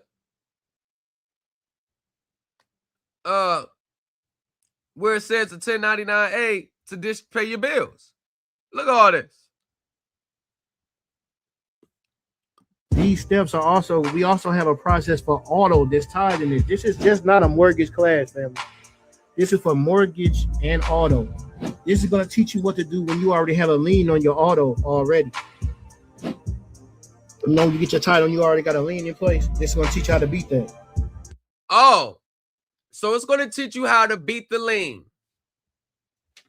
So you mean to tell me it's going to teach you how to get a lien issued in your name that says, title issue in your name that says no liens? That comes directly in your name? That comes directly to you from the DMV by waiver of the finance company telling them to issue a new title in your name? Is that what it is? To come in your name? To come in your name? Are you gonna show how to? That's what your class gonna show how to do to get this back in your name, free with no liens, or to try to do some trust process and have the V transferred into your trust while they still have a lien encumbered against it.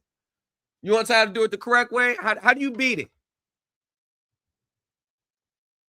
How do you beat it in another way besides this? Fraudulent. All fraudulent. They didn't send it back at all.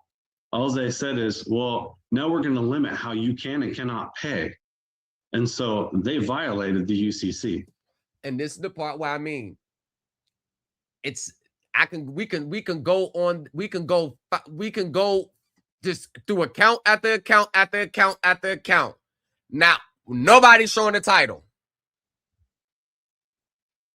Nobody's showing the title. Nobody's showing the title. All your debts.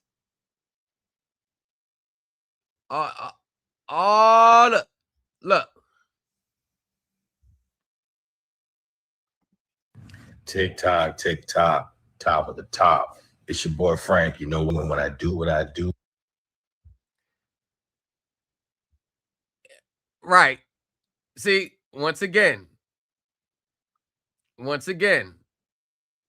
he thinks that this means that it won.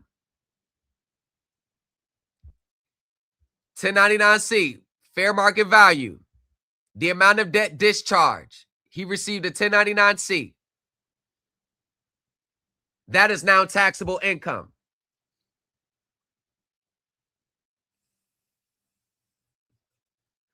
A 1099-C, cancellation of debt. We just read, actually, matter of fact, just read it right here.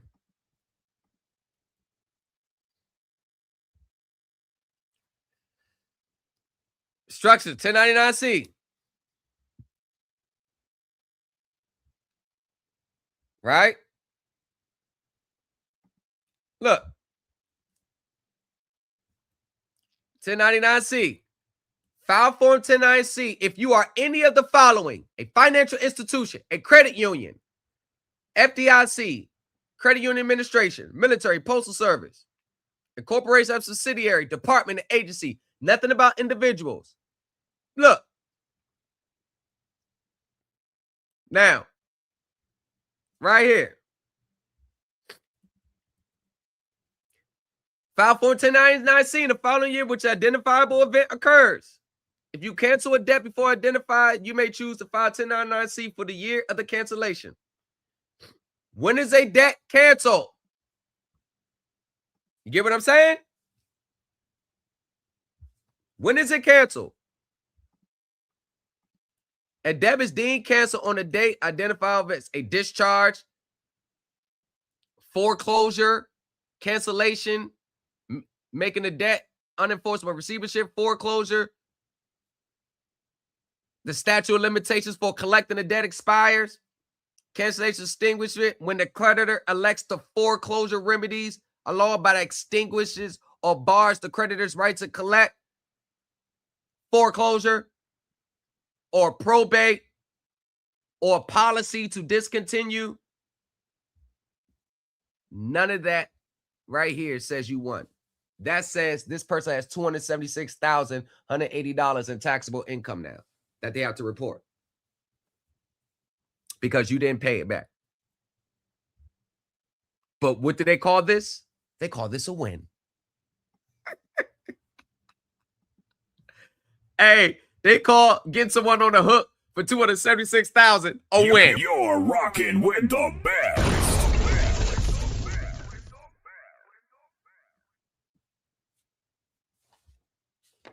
Where are my auto gurus at? Oh, they had a lot to say last year. Yeah, we'll see if you win your case. We'll see. You ain't show us a title yet. We'll see. I'm still waiting. I can, as soon as someone else shows up with this from a legitimate settlement or a judgment in court, I'm gonna be waving this motherfucker for a long time because the odds of you seeing another one of these or something similar is you're going to see it in the New Culture Empire and the Supreme Elite Team group before you see it anywhere else out here. You're rocking with the best. You notice how he didn't show the letter? You show a 1099-C. Where's the letter? Where's the letter?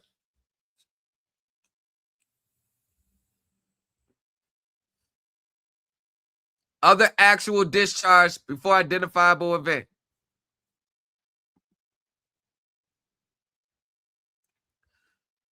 Other actual discharge before identifiable event. Enter H. None of the instructions of this means that a process won because there will be a letter stating, hey, you don't owe anymore. There'll be a letter saying you don't owe anymore. So you actually get a letter. Hey, you don't owe anymore. Satisfaction link, you're done. You can keep the home. When you don't owe anymore, they don't report as $276,000 because that's taxable income now.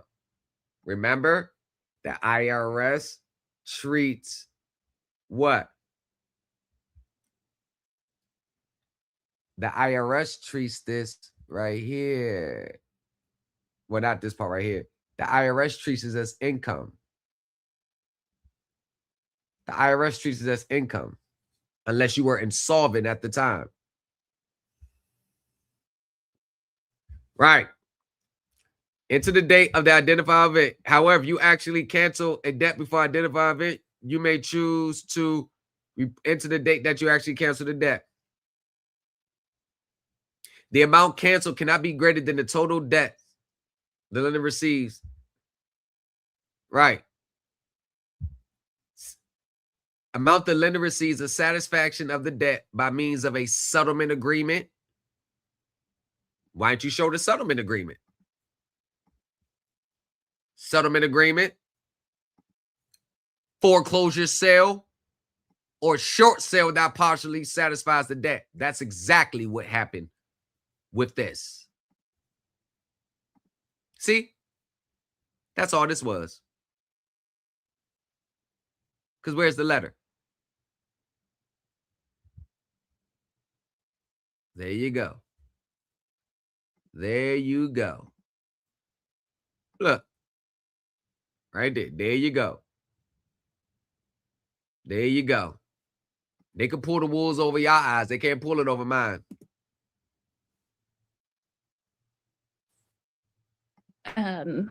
The retail installment contract expressly provides that that the borrower must, or the borrower agrees to pay the amount financed and the finance charge in U.S. funds according to the payment schedule below, as explained on section 1 on the back.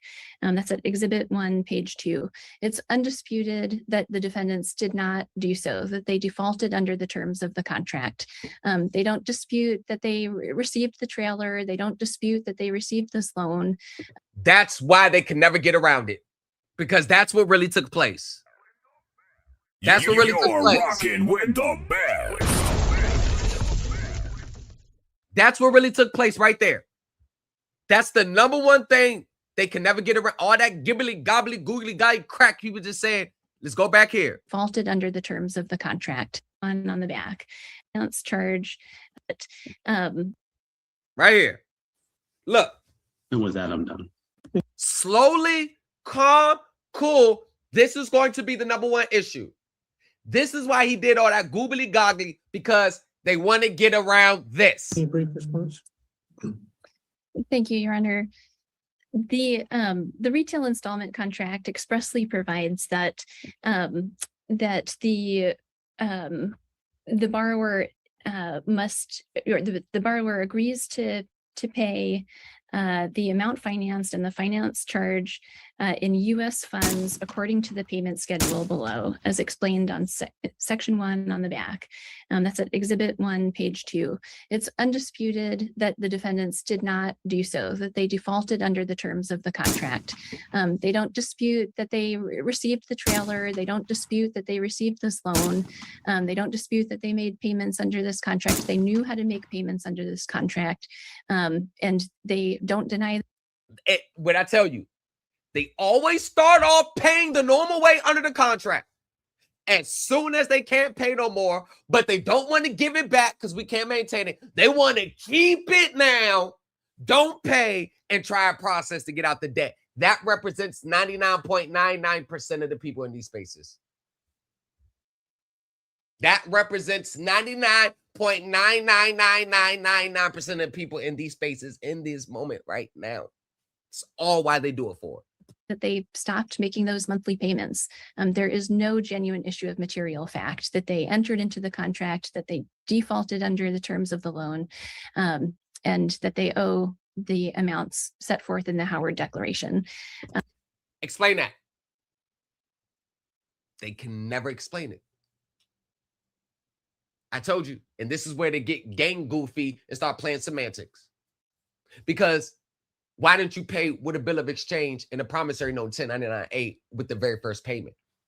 Why you switch up your payments now? Why, whatever you're paying now, why didn't you start from the beginning with that? Because you knew they wasn't going to accept it. See, these are the goofy games they play with themselves, and they actually think everybody else is supposed to follow along with it. It's, not appropriate for defendants to malign attorneys generally, or my colleague. If he was a lawyer that made those assertions, he would have got sanctioned by the judge. You don't start making those accusations. If he was a lawyer doing that, he would have got sanctioned. Since he's pro se and don't know no better, they got to sit there and take that. If you come with claims of fraud, you better bring it. This is why all your fraud claims fall by the wayside, because y'all don't know the elements, how to support it. Y'all don't know. That's why 99.99% of people in these spaces will never win, because they always got a wicked spirits and intents behind all these enforcing my rights. This, your own spirit is why you don't win. Your own inner intent is why you don't win. Your own spirits and your own inner intent and your greedy, selfish, you're always trying to beat the system, always trying to get something for nothing, don't want to honor your obligations, you don't want to be accountable, but you come in like you're supposed to win something. Your own spirit is the reason why you won't win. You don't come in these spaces with the proper mindset, intent for the jump. You just looking for a reason to not pay and still keep the property. And you think you're supposed to be winning something? So when we take it out the process and get to the real intentions of people's hearts, they know why they don't win. They know why they don't win. And they hate when I say it. That's why I'm always going to keep reminding you of your true intents. Colleague, Ms. Bertolino, in this court, with no evidence, no admissible evidence that would support any of the allegations that they never do. They say fraud because they just don't like that they're not getting their way. The real problem is they're really mad at themselves because they put themselves in this situation, and the money that they could have used to pay their legitimate bills, they probably spent on these processes and these packets. And then they're really frustrated with themselves. They just take it out on everybody else. That's all it is. You're good, attorney. You are good, and you held your composure, and you seem like a very nice and lovely lady. You ain't do nothing wrong. Get their ass. And this needs to happen to everybody who comes through these spaces with the wrong intent. People need to start getting everything taken. Lose it all. defendants have I said it. Stated here today. There is no demonstration, no allegations, no demonstration of fraud by the credit union or by anyone. There is no, defendants just simply have not created a genuine issue of material fact regarding the credit union's claim for breach of contract or its entitlement to replevin in this case. Don't worry, they all do it. And these are the depths that people will stoop through in these spaces just to not be accountable. They'll stop making outlandish claims just to not be accountable. But they never want to give up the property, though. You notice that, right? They always want to keep the property without paying for it. They want to keep the property without, well, I can't say that's kind of what I did. I did keep the property without paying for it. But you get my point. You get what I'm trying to say. And that is, those are the plain facts.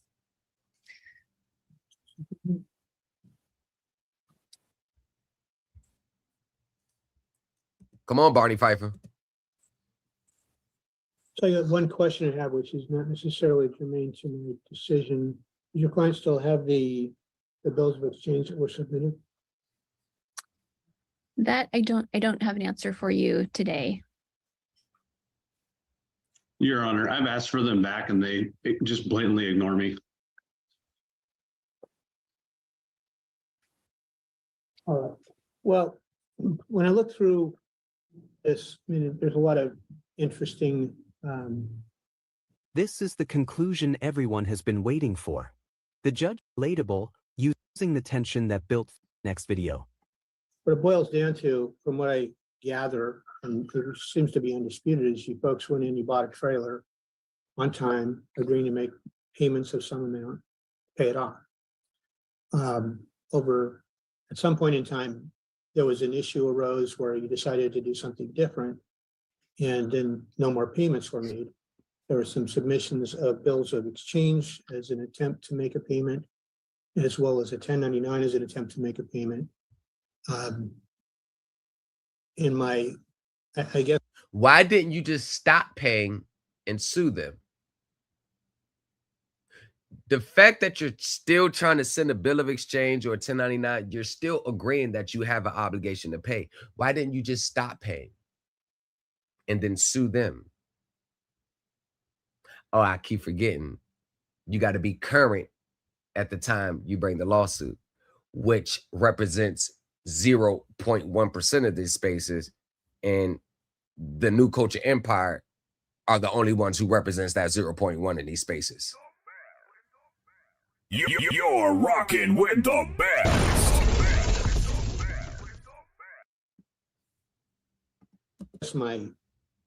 My answer to that is those probably would not be something you could walk into Safeway and buy a banana with. Uh-oh. Say that again, Judge. My answer to 1099 is an attempt to make a payment. I guess my answer to that is those probably would not be something you could walk into Safeway and buy a banana with, because it wouldn't be considered regular money for purposes of buying things in a retail situation. They may work in a UCC type thing or something like that. This is simply a consumer contract to buy a trailer and make payments on it. And when you're all done, you get the title. The credit union, it appears without any objection, has a security interest, which is indicated in the title as the legal owner.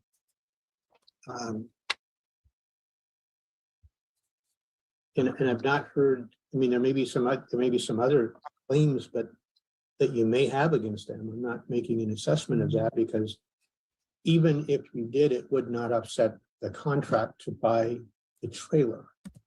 Bam. That is the number one thing that you have to invalidate from the door. Y'all bring all these outlandish claims, but you can't answer the question about a valid, enforceable contract. The same, you contract law people, y'all hate when that shit falls back in your place, falls back in your face. Contract breach, you breach it by not paying. Don't get mad because you think this is a space where you can run to when you don't want to pay your bills. Like, how low do you have to be if this is your only option of not paying your bills? Run to spaces and like, is that bad? So, I mean, you buy the trailer, you got to make the payments. You make the payments, they get the trailer back. So I am going to grant the motion for summary judgment. In doing so, I want to just give you some guidance, sir. What will ultimately happen is they get the trailer back and then they sell the trailer to somebody else. And they apply the funds they get from that against the bill that's still owing. So the more money they get out of that trailer, the less money you end up having a judgment for. Does that make sense? So it's in your best interest not to do anything to the trailer. It's probably in your best interest to hook it up and drive it down to the credit union, because that would save some costs. Oh yeah, I don't have a truck to do that, so they can come get it. Oh, okay. I'm just trying to point out it's. And so my copy of the contract not having a signature from the dealership doesn't matter? No. You know what you signed, and you already made payments on it, so you waived that argument. You were supposed to bring that argument up in your own suit from the beginning while you were still current. Stop.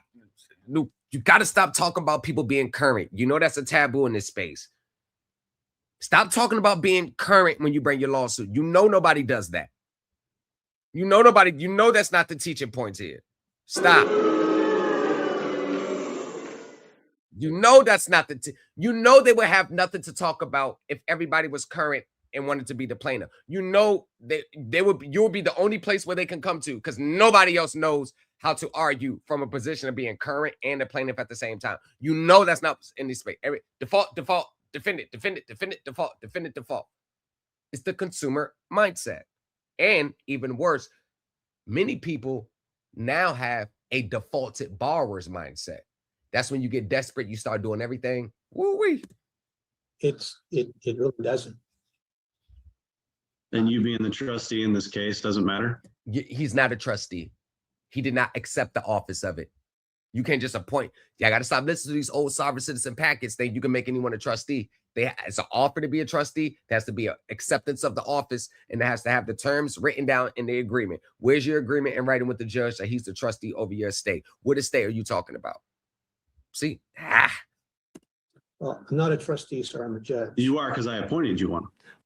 As the beneficiary, because I'm not to do that. Okay, I'm not able to accept that as a Superior Court judge. So what about them just putting out our social security numbers without our say so. Like, they could have completely ruined our credit. Someone could have those numbers and be doing damage to us right now. Well, if those were passed to the attorneys as part of the collection, then that would be something that would be allowed. If that was sent out beyond that, obviously that's a separate issue. And if in fact that were a claim that were proven, or maybe That still don't mean you don't owe. And they'll try anything to get out of a debt. something there. But again, that doesn't affect the contract. Those are Exactly. Boy, they'll try anything to get out of debt. other claims that you may have. That's it. Stick a fork in these people. They're done. Another sovereign citizen mindset ideology bites the dust. And this is all the more reason, hey, you may not like what I'm saying. Some things that I'm saying, you may have done the process. You feel a little ashamed and embarrassed and you don't like that I'm bringing it up. But one thing that you cannot argue with is that many of you need to join Set U. Don't miss out on this opportunity to litigate like a seasoned professional. Join the Supreme Elite Team University. Thomas in the lobby. Folded thicker than a skyline. Credit acceptance on a resume. What stories in the fine lines. Class resumes tonight around 7:30. I will see y'all there. I want y'all to, if that's what you want, what you want to do. The tax class resumes tonight. You'll be, you know how we do things. Regulations. We're not doing no secret. There's no secret. There's no secret way to get money. Everything's by the rules and regulations. I know many people don't like the rules and regulations. They just want to hear free money. Don't even know how they're going to get the free money, but they hear it, and that's all that they want to hear. But y'all going to learn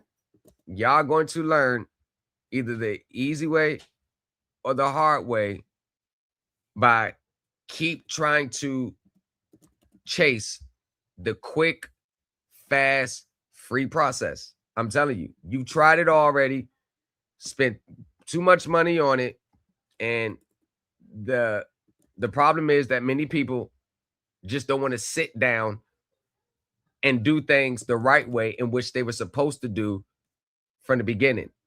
Now, I know that, it's always a learning curve. We always got to learn. I know that. I know that. Trust me. I get it. I know that. I know there's learning curves. I know that we got a trial and error. I know that comes with it. But when you keep trying to stick a square peg into a round hole, you're going to continue to get the outcomes. Just don't use or don't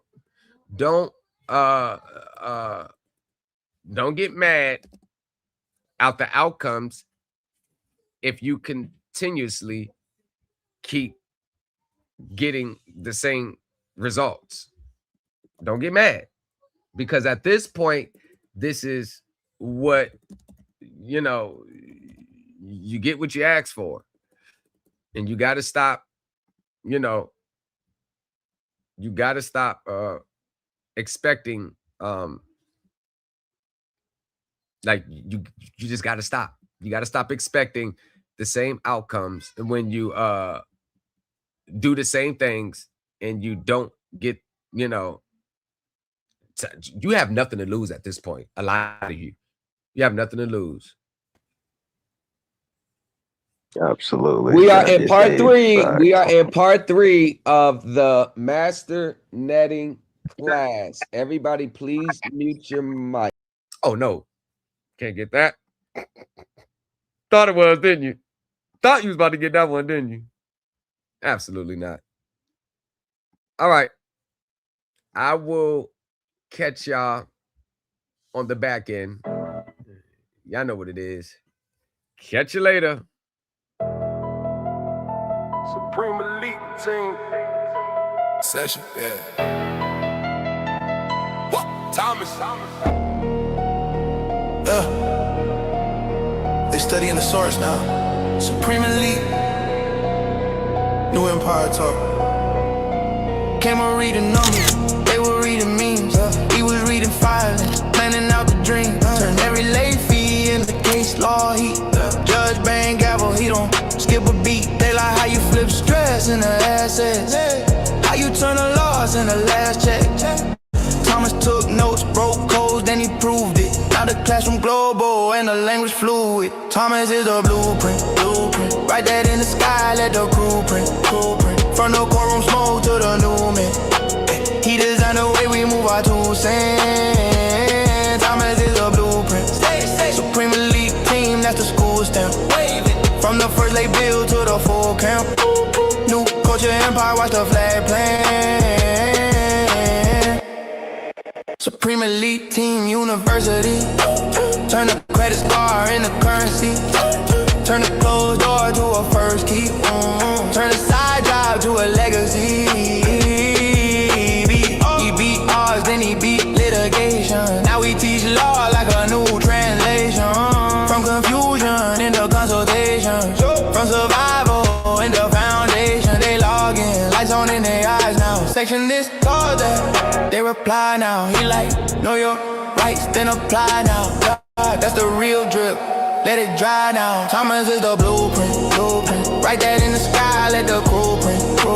From the courtroom smoke to the new man. He designed the way we move our 2 cents. Thomas is the blueprint. Supreme elite team, that's the school stamp. Wave it. From the first lay bill to the full camp. New culture empire, watch the flag plan. From the bench to the block, he reversed that. Put the power in the pen, yeah, he birthed that. Every mind that he frees, that's a verse that. Whole culture on the rise, you can search that. Hey. Thomas is the blueprint. Write that in the sky, let the blueprint. From the courtroom smoke to the new man. He designed the way we move our 2 cents. Thomas is the blueprint. Supreme elite team, that's the school stamp. From the first lay bill to the full camp. New culture empire, watch the flag plan.